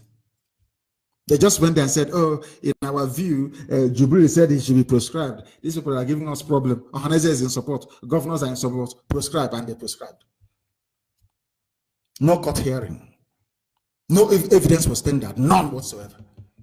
That was how I feel sorry. I feel sorry for Nigerians. I feel sorry for you because the burden you're carrying, of course, that load you're carrying is made up of stupidity anyway. Ignorance. Before you shift it will be very difficult. These are the people fighting corruption. These are the people that told you that it's a good thing that Abacha loot keeps coming back. You know, it's embarrassing for them. It reminds them of how corrupt they are. Abacha loot keeps coming back. They remind you of how corrupt those people are. But Ojo Zakalo is in jail. Gandola is the very corrupt Kaduna State governor. The Kano State governor is all over the place as a celebrity. That is one Nigeria for you, and the consequences of it thereof. I want to take you back a little bit. I want to take you back. It's not something that NNAMDI KANU said or whichever or IPOB. This is what they're saying. I want to take you back just a little bit so you understand. We've dealt with corruption. How those who claim they're fighting corruption are even more corrupt than corruption itself. They are more corrupt than corruption itself. This Fulani gang in Abuja wreaking havoc on the economy, on the lives of ordinary men and women. Everywhere they have failed, economy they are a failure. Everywhere they are a failure. Economy they have failed. Security they have failed. Defense they have failed. In every sphere of life they are a failure. But I'm sure some of you will take a bribe and even recommend them next time. It was Buhari, the dead one, who stopped South African mercenaries that they actually hired during the war against Biafra. They are the ones that stopped them from fighting Boko Haram. It has been in the public domain since 2018. Independent, verifiable deposition made by these people. They are called Specialized Tax Training Equipment and Protection, STTEP. His name is Ibn Balo. He was the one that revealed how President Muhammadu Buhari stopped them from carrying the fight to Boko Haram in 2015. It was Buhari that stopped them from fighting Boko Haram. Now you understand it, don't you? This is from a white South African. They hired them to come and fight Boko Haram because, as I told you before, that Nigeria never fights its own wars. Never, ever, ever. They don't have an army. What they have is a gang of murderers, civilian murdering gang in army uniform. They're terrorists. I told you before that they cannot fight any war and win. That's why they ran to Egypt. Let's cooperate. They went to Chad. Let's cooperate. They went to Niger. Let's cooperate. They cannot fight and win any war. I'm telling you. If not for the natural, irrational hatred that Britain has towards Biafra. Because once anything starts now, the first people they will go to is Britain and get Britain to lobby for them. And Saudi Arabia will lobby for them, and then Britain to fight Biafra. Now that they can win. It's a good thing that have acknowledged that they are facing us diplomatically, and they are losing. They are losing. This man called Ibn Balo told the world that it was Buhari that stopped them from fighting Boko Haram, because they themselves cannot fight Boko Haram. They went and hired mercenaries. But he said, "Oh, the general is in the village. He's coming back to the village today. He's in town. What's his name? He's the GOC commanding 82 Div. Big titles, big names, very empty people." They still went to South Africa to go and hire the Specialized Tax Training Equipment and Protection Team, STTEP, headed by Ibn Balo, to come and fight their war for them in the zoo called Nigeria, because they cannot fight. They have never fought before, and they can never fight. That is why they go about looking for alliances, because the Nigerian army is only good at killing civilians. That is what they are good at. Nothing more, nothing less. Which one are we going to mention? Which one are we going to leave? Which one, I say? Is very, very sad indeed. Very, very sad indeed. This is Radio Biafra. We are live and we are very, very direct. They said that the North is now a theater of violence, not by me. I didn't say it. This is from Dogara. Some of you may know him. Some of you may know him. He is the immediate past Speaker of the House of Reps. So what I'm saying to Yakubu Dogara is, he is saying that the North is the epicenter and theater of violence. The former Speaker of the House of Reps. He himself is a Northerner. Epicenter of violence. Then I asked myself, what are you people then doing in my village? What is that army doing in my village? He says, this was carried by the Nation newspaper before you say we made it up. Nation reported by one Abdul Ghaffar Allah Belewe. Remember, he's from Kwara State. You know, the colonized Yoruba part of Kwara State. And I'm praying for them that Oduduwa Republic will come so they will see some sense. Dogara lamented that the North, and indeed Nigeria, has suffered from Boko Haram, ISIS, led by Al-Banawi. And there's a new one called Ansaru. Have you heard about that one? So they now have 5 terror groups sponsored by Fulani people. Ansaru insurgency. To former header conflict, bandits, banditry, kidnapping, ethno-religious conflicts, and cattle rustling, among several others. Former Speaker of the House of Reps in Nigeria telling you that Hausa North is the epicenter of violence. But to the Nigerian army, the epicenter of violence is Isama Faruqi Beg. You know why? And British government, they are there in Abuja laughing and looking at them. So is the US mission to Nigeria. The epicenter of violence in Nigeria is in the north, but the Nigerian army are in the east, killing innocent people, killing civilians. And you're telling me that Nigeria is not a zoo. A zoo is better than Nigeria. These are some of the military checkpoints between Aba and Omuahi. As they are killing them in the north, the epicenter of violence is in the north. I'm going to name some of the few places. We have our cameras. Very soon, our cameras will be beaming all these things live to State Department in America. US State Department will be watching every checkpoint we have in our land live, that the world may know what is happening. How many do we have there? A stretch of only 40 kilometers. 40 kilometers. You have 23 checkpoints. 40 kilometers, 23 checkpoints in one state between Aba and Umuahia. Flyover junction at Aba, the army is there. Orata junction in Aba, army. All Fulani, murderers. Ariada junction in Aba, army is there. Enyimba junction in Aba, the army is there. Tony Mas junction in Aba, Mopol is there. Umojima junction in Aba, Mopol is there. Osisioma junction in Aba, army and Mopol combined. Tony Mas by express, police and Mopol. Umuimo junction, Mopol. Umuadolo junction, Mopol. Arongwa, everywhere you go, army and police, checkpoints everywhere. But the north is the epicenter of violence in Nigeria. But they left the north, no checkpoints in the north, all the checkpoints are in the south. All of them are in the south. and you're telling me that Nigerians are normal. They should be called human beings. They should be respected. They should be honored. They should be valued. Who told you that? Who told you that, I ask you? Who told you that?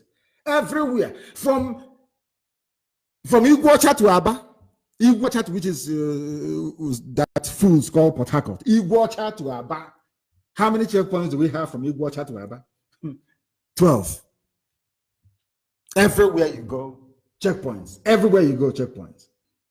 And as somebody said quite cleverly, I love this. Somebody said this, and I love it so much. You know what the person said? And it's the Sultan of Sokoto. For once, he has made sense, and I agree with him. The North has everything except sense, according to the Sultan of Sokoto. Exactly what I've been saying to you people from time. You never believed me. Now it's come from the Sultan. You believe me. He said this. Well, let me just tell you what he said. He accused the northern elites. Elites is you know, the glorified Alamajiri. What's his name again? Tanko Abdullahi and Tanko Yakasai. They are the elite. When you catch a good person, elite. Oh my goodness. He accused the northern elites of lacking sense of honesty, implementation, and qualities to organize a society that works for all. Not from me. I've been saying this. It's a good thing that the Sultan of Sokoto listens to Radio Biafra. I'm very, very glad that he listens to what we preach on this very platform. He has repented. He has seen the light. The same way that Yoruba brothers have now seen the light. That everything we've been saying is true. They have now seen it. The same way that I can tell you that even the Sultan, the Satan himself, at the epicenter of the cabal in the north, he has seen that what we are preaching is true. I'll repeat what he said, so people won't say it's coming from me. He accused Tanko Yakasai and the other one, I've forgotten his name, Junaid Mohammed. They are the northern elites. Elite over Alamajiri, elite over Babiala, elite over impoverished beggars. You say you are an elite. Where is elitism? How have you improved the lives of your people? You're elite and you're still moving cattle from place to place, destroying people's crops and their farms. And you're elite. We are the elite. What useless elite in the north? Let me repeat what the Sultan said. Sultan accused the northern elites of lacking sense of honesty, implementation, and qualities to organize a society that works for all. In other words, all of you that claim, including Bola Ahmed Tinubu, that claim you put Buhari and now Jubril in power, you are all very foolish. That's what Sultan is saying. Because they lack the capacity. He is saying that they lack the capacity to organize a society. They do not have the capacity to organize a society. That is what the Sultan of Sokoto said, the head of the feudal system in the north. Now you will believe me, won't you? When I say something next time, you believe me. Because as I said, eventually, everything I say comes to pass. People will begin to open their eyes and their ears to receive this very gospel of redemption.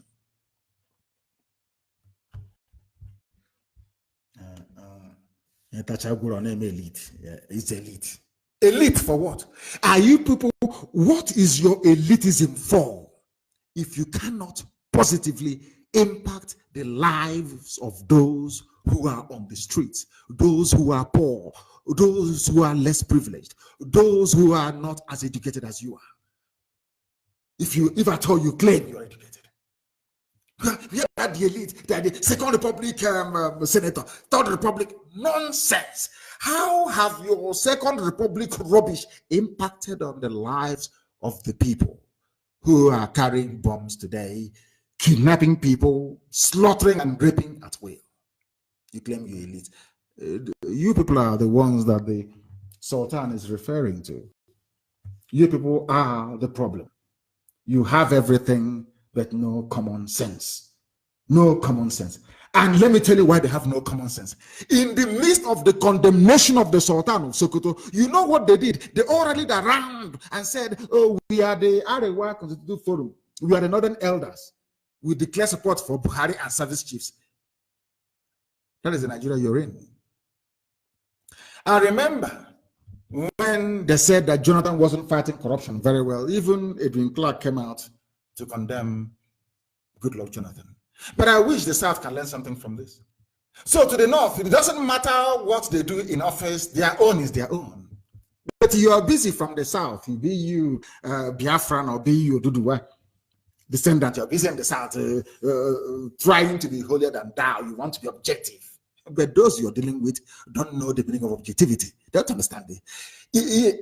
Insofar as the stark failure of Nigeria is apparent for the whole world to see, they still went there and felt that Jubril is under siege. Of course, they call him Buhari and the service chiefs because people were calling for their resignation. They went to Asarok to say, we are behind you. Continue with your incompetence and your failures.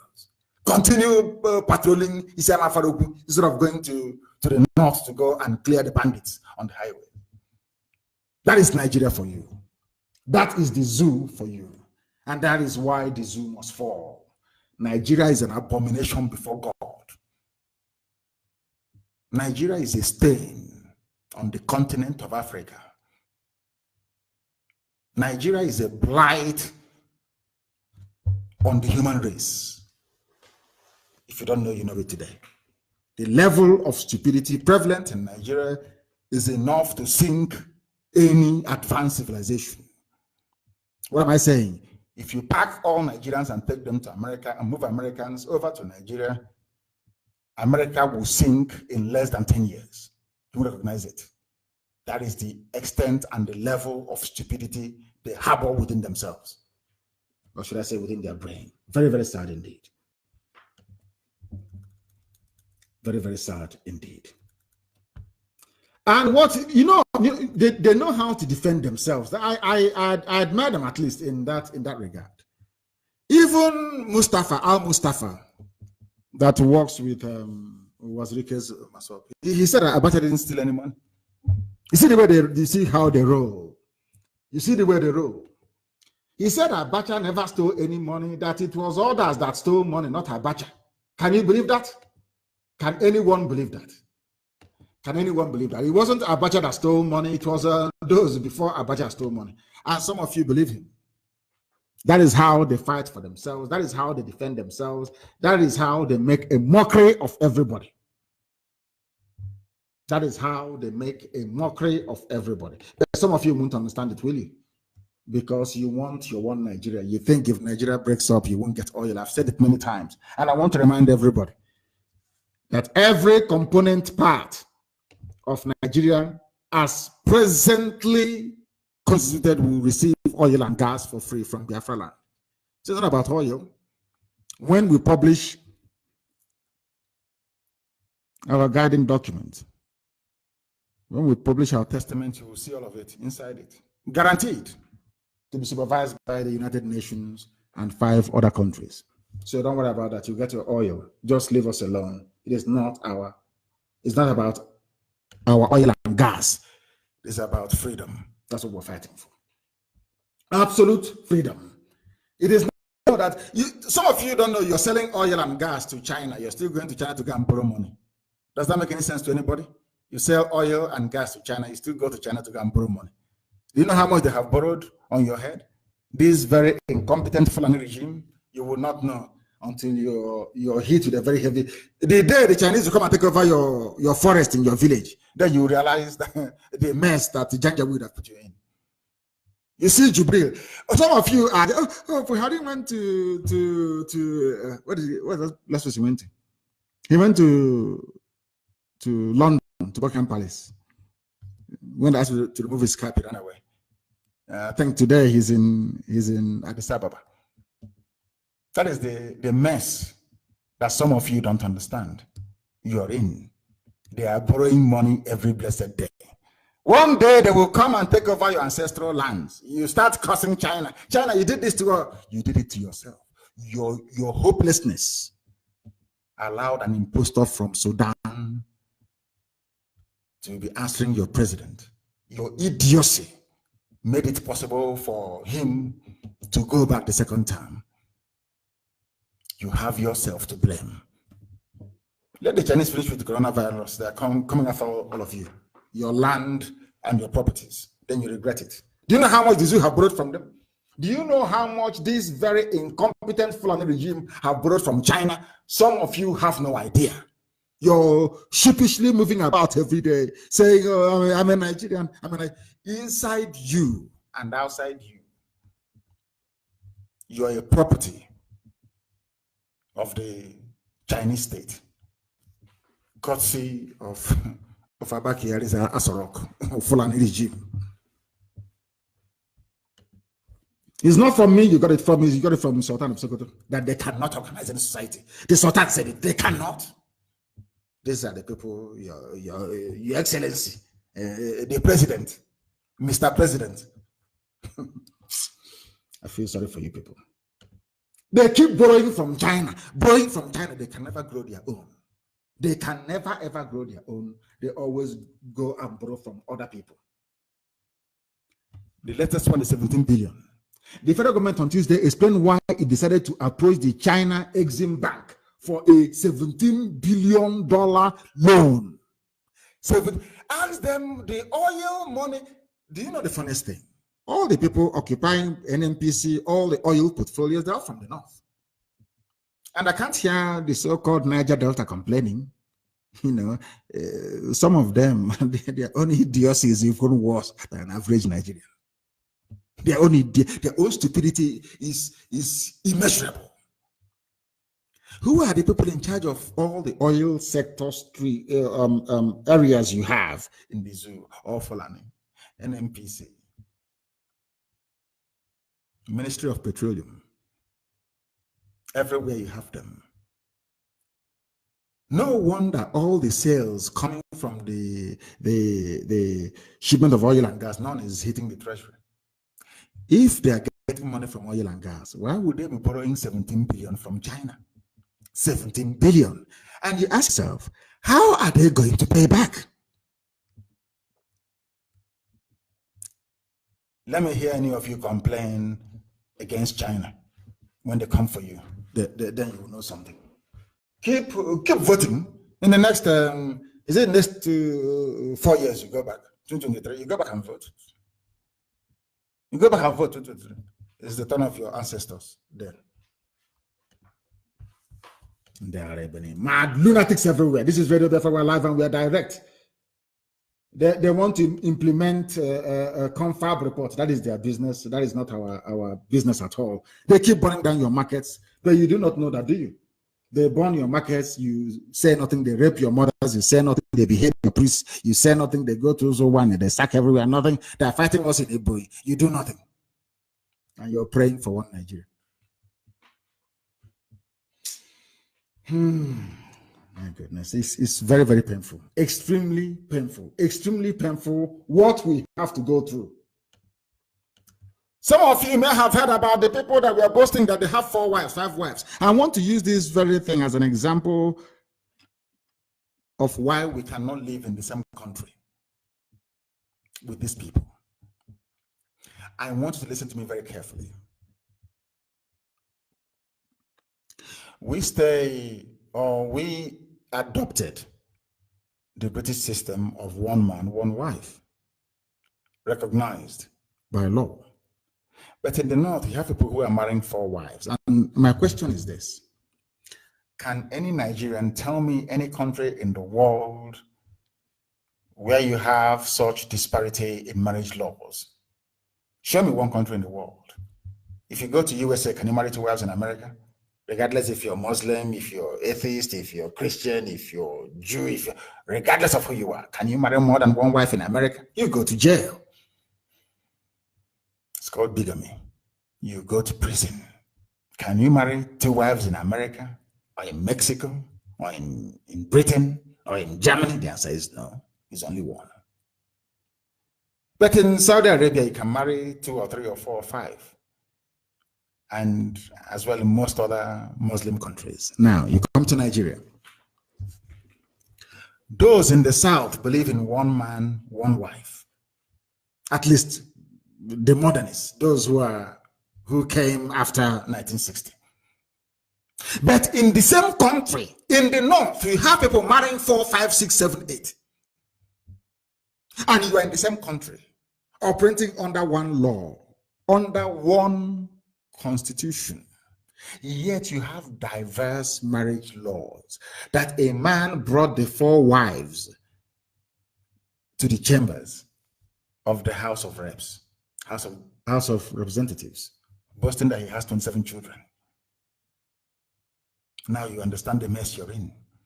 I will ask you again, tell me one country where it is the law, or should I say the accepted norm, where a part of the country believes that marrying 1 wife is good, and another part believes that marrying 4 wives is good. That means that there is a dichotomy in Nigeria that can never, ever be reconciled.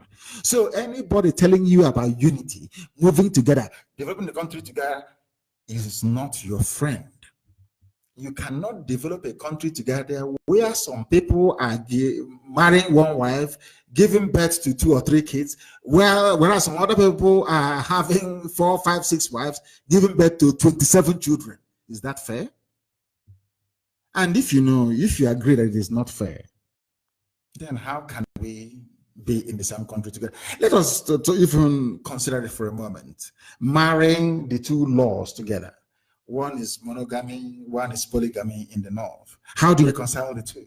There are irreconcilable differences. That is what we've been preaching from day one, that we have so much divergence in our value system that we cannot be one nation. It is impossible. It is impossible. Others believe in appointing a Sharia student or a Sharia law graduate into the position of a justice. We don't believe in it. We believe that somebody who has been schooled through common law should be a chief justice. How do you reconcile the 2? How? I don't understand. How do you reconcile it? How would you like a Sharia judge to preside over your case? Using Sharia legal technicalities and terms of reference to determine or to settle a dispute or a case that was either committed or commissioned under a common law system. How does that work?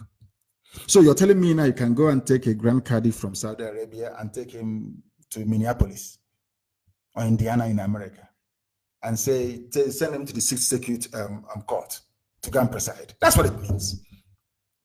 It's like going to Afghanistan. You bring a mullah from Afghanistan. You say to the mullah, please, Mullah Omar, come to New York and become a district judge in New York. Is that going to work? I want people to, these UG black people, to reason for once. Try and reason. What would a Sharia judge be doing in a country? Are you telling me that Britain, that gave us common law system, that Britain can now go to maybe Oman and pick up somebody from there and say this is a Sharia judge, is schooled in Quran, to come to the Old Bailey to preside over a case? It will never happen. That's what is happening in Nigeria. We don't hate anybody, but our value, the way we are as a people, we cannot mix. It's not possible. We can't. It's impossible. You cannot be having 27 children in the north with 4 wives, and you expect us in the south to have 1 wife. If we are lucky, we have 2 or 3 kids. It doesn't work that way. It just doesn't work that way.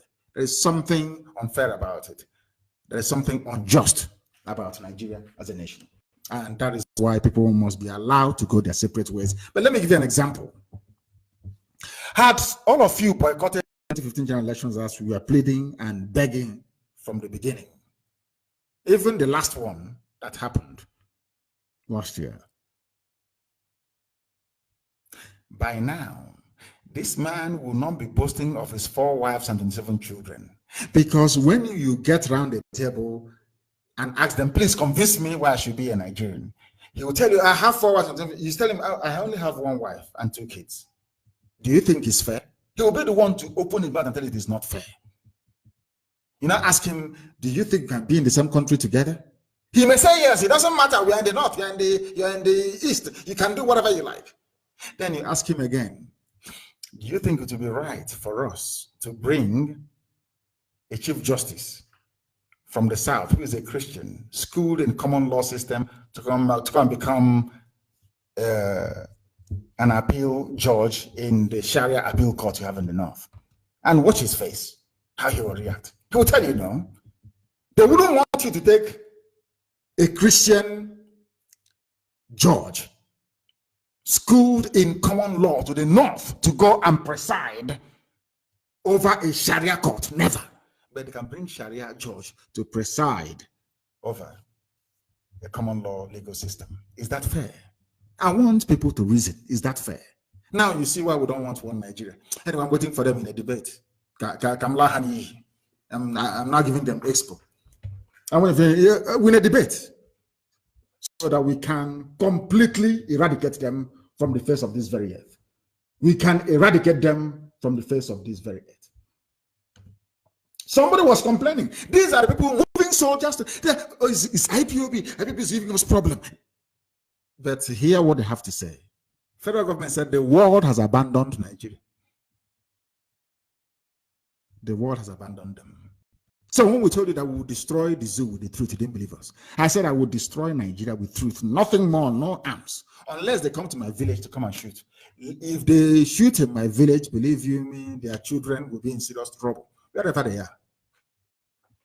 We'll find them so that their father can bury them the same way they keep making us to bury people all the time. Let them try it and see how enjoyable it is to bury a loved one. Instead of them to be remorseful for causing the death of my father and my mother, all they're saying is that we'll come and start shooting at people attending burial. Come and shoot. Our CCTV is there live, relating to the whole world, relating to British Foreign Office, so that when it starts, they won't deny it. It will be relayed live to the top governments of the world, and to CNN and to BBC, so that when it starts happening when our own madness will start, they won't go back to their propaganda. It's a secession. They are trying to secede. Secede from who? Who were we before you came? How can I secede from something I did not agree to? Who were we before you came and merged us together? It's because we are Africans, we are foolish, we are hopeless, we don't know anything. That was why we accepted that nonsense in the first place. No reason. Did Japan agree? When did Japan not kick you out? Did Japan not kick the Dutch out when they tried their useless nonsense? Amalgamate your father to your mother. Mad people everywhere. But you Africans, what do you have in your brain? Nothing. You accept every rubbish that goes, every nonsense that goes, you accept. If you can even find a way of importing coronavirus, you will. I preach the truth here on radio. We are live and we are direct. The time now is approaching. It's 27 minutes past the top of the hour, wherever you are on the face of this very earth. I wrote something which I totally and completely agree with. And with permission from him, I'm going to read this out because I agree with it in total, completely and totally. We want to let the world know that we IPOB, this is, if you don't do this, we'll go. Oduduwa is now saying it. Even some people are now saying it from Biafra land across the whole place. But everybody wants to be free. Who started it? IPOB. You may not agree in public, but when you go into the quiet of your home, you go into the bedroom, you accept, you acknowledge. It is IPOB that started this whole thing. You acknowledge. Everyone came at us with all manner of dissenting argument, but today an overwhelming majority has bought the idea of that what IPOB is doing is correct. We made them aware.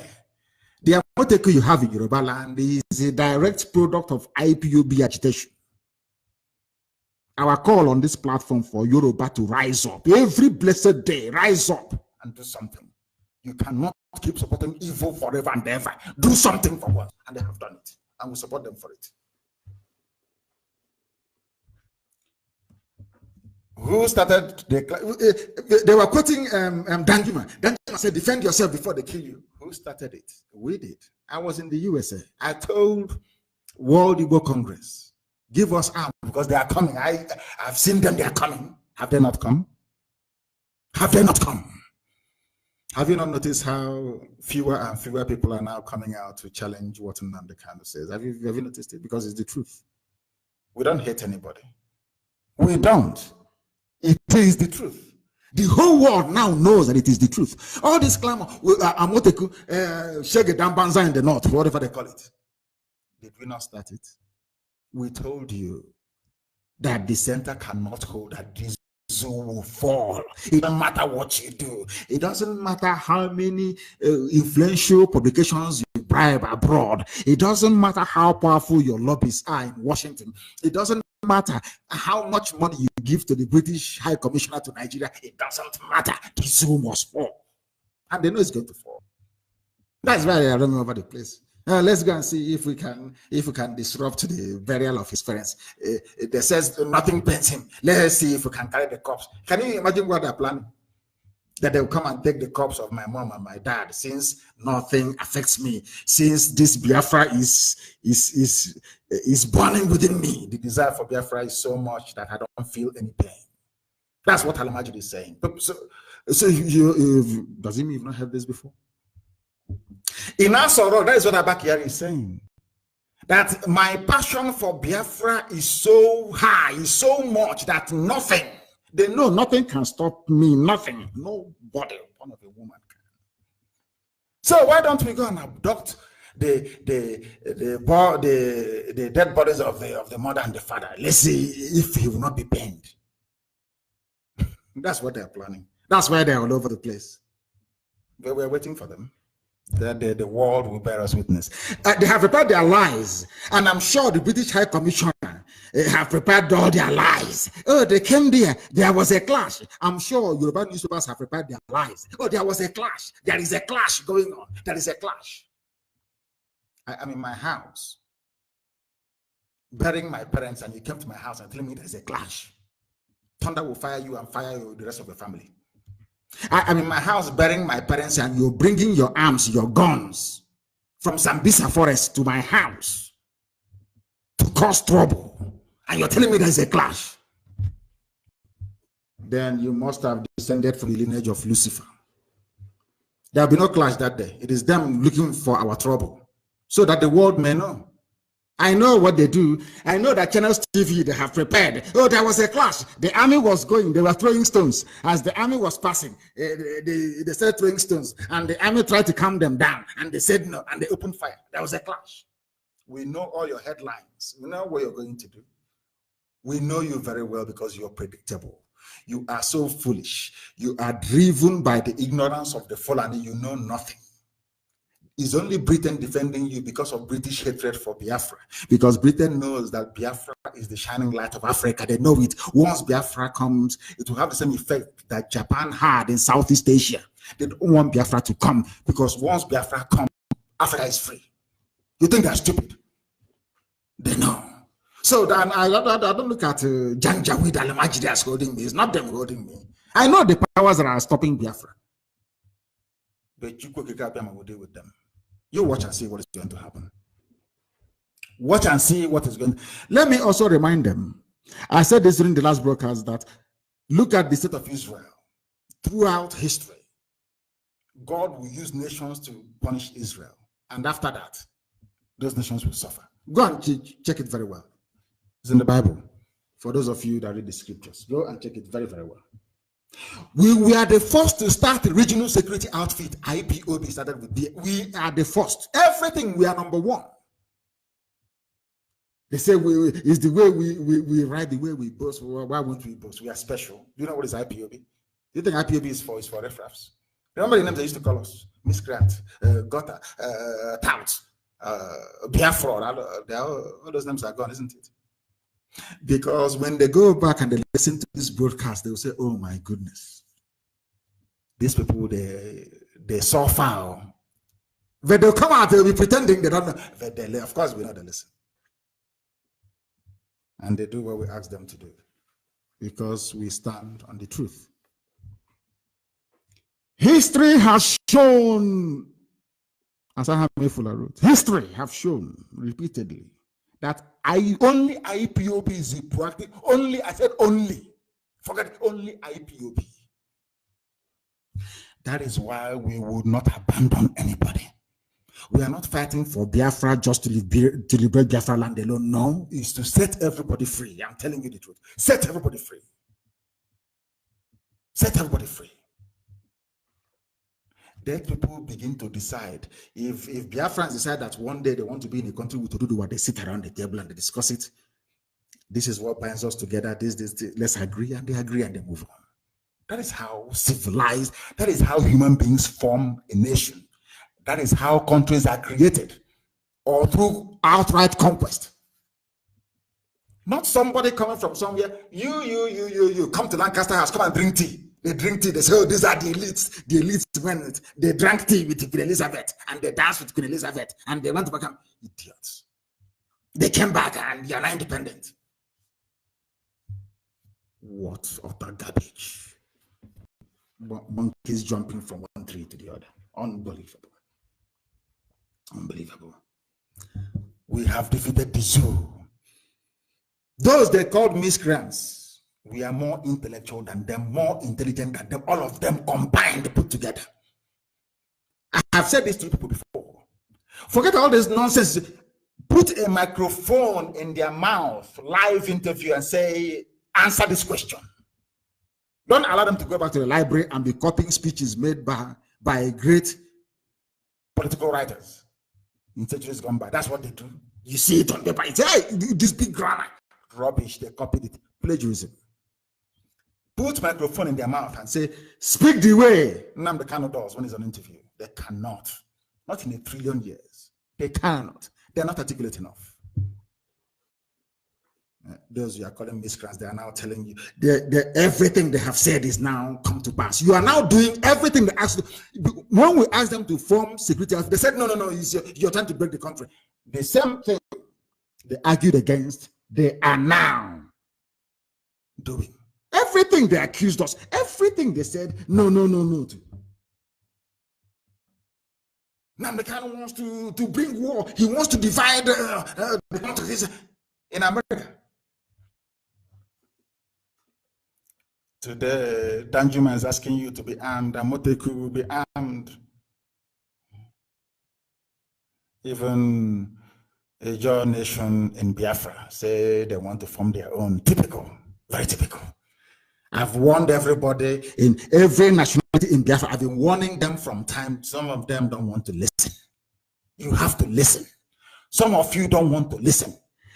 A Jaw cannot go it alone and survive. You cannot. Not in 1 billion years, you cannot. The sooner you realize it, the better. Are we supposed to sit around the table and discuss everything? Of course we will. Biafra is for everybody. Every input matters. All the way to Igede. Everybody must contribute to the type of Biafra they want. It's not IPOB trying a template and saying one size fits all. No, everybody must be involved in it. We are getting there. And when we get there, the confab will be held. And everybody will have his or her say. And then we come together and the constitution will be formalized and ratified. That's how it's going to be done. Nobody's going to lord it over anybody else. That means all our education is for nothing. We didn't go to school to behave like primitive Africans. We can't do that. It's impossible. We are learned. We are learned. And that brings us to the end of our very live transmission today, which unfortunately could not be aired across Biafra land on FM. I thank all of you for listening, but I do have 1 or 2 announcements to make. Very important announcements to make. Very, very critical, very, very important announcement to make. I appointed a new woman leader in Anambra. It's unfortunate this, in fact, Deputy will make sure that this program is replayed from tonight after we go off air, that is replayed. Mwada Nkechi Kulu Onyebuchi is the new IPOB woman leader in the whole of Anambra. And there are some people who are not following our laid down rules and procedures. This is my final warning to them. If they continue to misbehave or not to adhere to instructions, they will be expelled from IPOB. I say this to them. Onwatuegu is the Anambra State Coordinator. If one calls a meeting and you don't attend, you'll be suspended from IPOB. You'll be gone. No appeal, no excuses, nothing. If Onwatuegbe convenes a meeting, you must, I repeat, you must attend. Because we are fighting wars on multiple fronts. We don't need insubordination and ill discipline. Obey before you complain. The first thing I was taught when I went to Government College Omai, of course, the finest secondary school in the whole world. For those who know, should I say the finest high school in the whole world, formerly Fisher High School. As soon as you go through the gate as an onion, the first thing, onion is class 1 student, a freshman. Once you go through the gate, the first thing they teach you is OBC. You obey before you complain. Attend the meetings and then you can complain afterwards. I'll listen to you. This is the final warning. Once Onwatuegbe convenes a meeting, you must attend. If you don't attend, you're off. The same thing goes with our women. Any meeting convened by Mwada Nkechi Kulonyebuchi, you don't attend, then you're off. You're not one of us. As simple as that. That brings us to the end of our program tonight. But I want to play something for our people as a way of sign off, to sign off this very program. What I said very many years ago, which, should I say, unfortunately, have come home to roost. Let me play it for you. ISIS will enter the zoo and Chad unless, and this is from an Islamic newspaper. As I told you before, anything you hear on Radio Biafra is correct. I told you on this platform that they will come for you. You see, let me tell you one thing that people don't know because you don't know history. I forgive some of you because in your schools in the zoo, they don't teach you anything. I want some people to actually go and sit down and study the history of Islam. Islam is the only religion that has never stopped growing. Islam is the only religion that has never stopped expanding through militancy and war. Others have stopped, only Islam. Christianity is based on convincing people, telling them about the message of hope and restoration of Yahweh Yeshua. Of course, immensely corrupted, that we know for sure. But Islam believes in expanding through war. And that war is coming. Now, I must be put on record. And Uchemefo, I wanted to record this very broadcast and play it all the time for our people to also understand and listen very carefully. And I will say it tonight. And if you come to me in the future, I'll refer you to the broadcast of the 8th of June, 2015. And that I made this very comment I'm about to make now at precisely 10 minutes to 8 p.m. in the evening. If ISIS comes down into the zoo, of course, they're part of Boko Haram anyway. If they fall, not if they, because they are forged an alliance already, if they launch any attack with the name of ISIS on the zoo soil, if you come to us to give us weapons, I will decline it. I will allow them to kill all of you before we mount any counteroffensive. Let me tell you one thing that you don't understand. Some of you, you claim you went to school, but you didn't go to school. Because if you went to school, you will understand how Islam works. Islam is coming for you. They must come for you. It's a M-U-S-T, must. There is nothing anybody can do about it. Only you can defend yourselves. This headline here is a confirmation if you need one. I think Abubakar said it yesterday. Today is being confirmed that ISIS is coming. Not just Boko Haram, but the real bad people that are coming. They need access to the oil, and they will get it to secure the financial base for their continued expansion within the whole of sub-Saharan Africa. The zoo is seen as pivotal. And Biafra land is where the resources that they're looking for is lying in. They don't trust Buhari anymore. Buhari was their godfather. They no longer trust him. I mean, Boko Haram in this instance. Buhari, they thought, would give them Sharia immediately. Buhari saying, I don't belong to anybody. From that day, they intensified their bombing. Some of you cannot reason, you cannot see very well because you're blind. But at least you're lucky. You are listening to Radio Biafra. Very, very lucky indeed. I'm telling you the truth. Or else, I can fufu in your blindness. It is that darkness we've come to shed light on that you can see properly. If they enter the zoo, I will not command this army. And I need guns and I have the men. I need guns and I need bullets. That's what we need. And then we win. I have been sounding this warning. I've been telling you, you think we are joking. They are coming. Your mothers will be raped. Your sisters will be married off as slaves. I'm telling you that now. Right as I speak, write it down. Biafra land will be decimated unless we equip this army to defend us. If we don't equip our army to defend us, in other words, if we don't march this year, it will be very difficult for us to recover. Forget all this nonsense. All these so-called pro-Biafra groups you're saying, Awasa brought them out to confuse you. Awasa brought them out. That is why they cannot say what we are saying or do what we're capable of doing. These are Awasa groups, and you are not listening. You are not listening because the devil has gone into all these idols that you worship. The devil has gone inside you to harden your heart, to blind your eyes that you can no longer see. That day, I will tell you to remember the broadcast of the 8th of June, 2015. I will tell you to go back to it. I need guns and I need weapons. If I don't have guns and bullets, the army of Biafra cannot defend your towns and villages. The sooner you get that into your thick skull, the better for everybody. You are black people, you don't reason, I know that for sure. But the sooner you take this very message seriously, the better for everybody. Or else you're finished. ISIS is coming.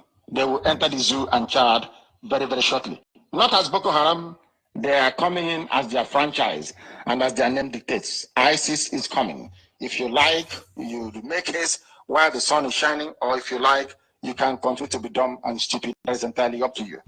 I won't be there, but you'll be dead anyway. And Radio Biafra will not report it, and nobody will.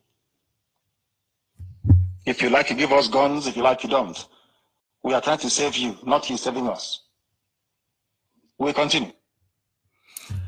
As I said, when the time comes, I'll remind you, that was my voice on the 8th of June, 2015. I said, when the time comes, I will refer you to this broadcast. I am referring you to that same broadcast today, the broadcast of 8th of June, 2015.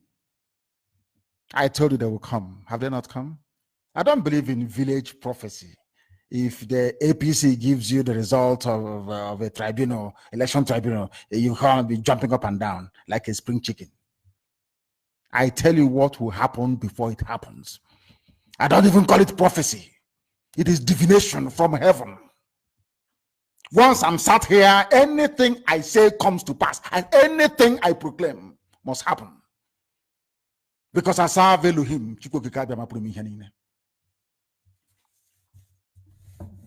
The fools were playing with us, laughing and joking. Tonight is the 8th of February, 2020. I refer you to my broadcast of 8th of June, 2015. I told you you'll be killed. I told you ISIS will come as ISIS. They call them ISIS in West Africa. I told you that they will come, Al-Qaeda in the Maghreb, they have come. I told you, they will come as their franchise. They will not affiliate with anybody. I said it. They will come as their own franchise, no affiliation with anyone. Has it not happened?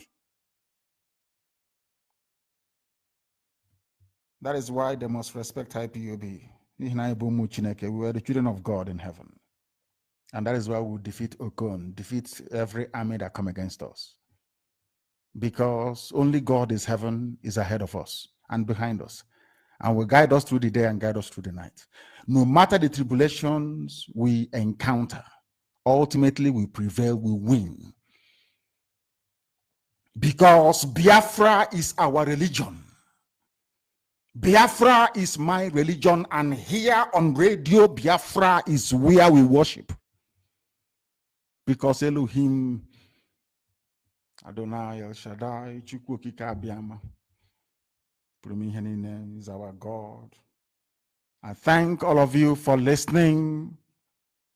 And from me, from here, it is good evening.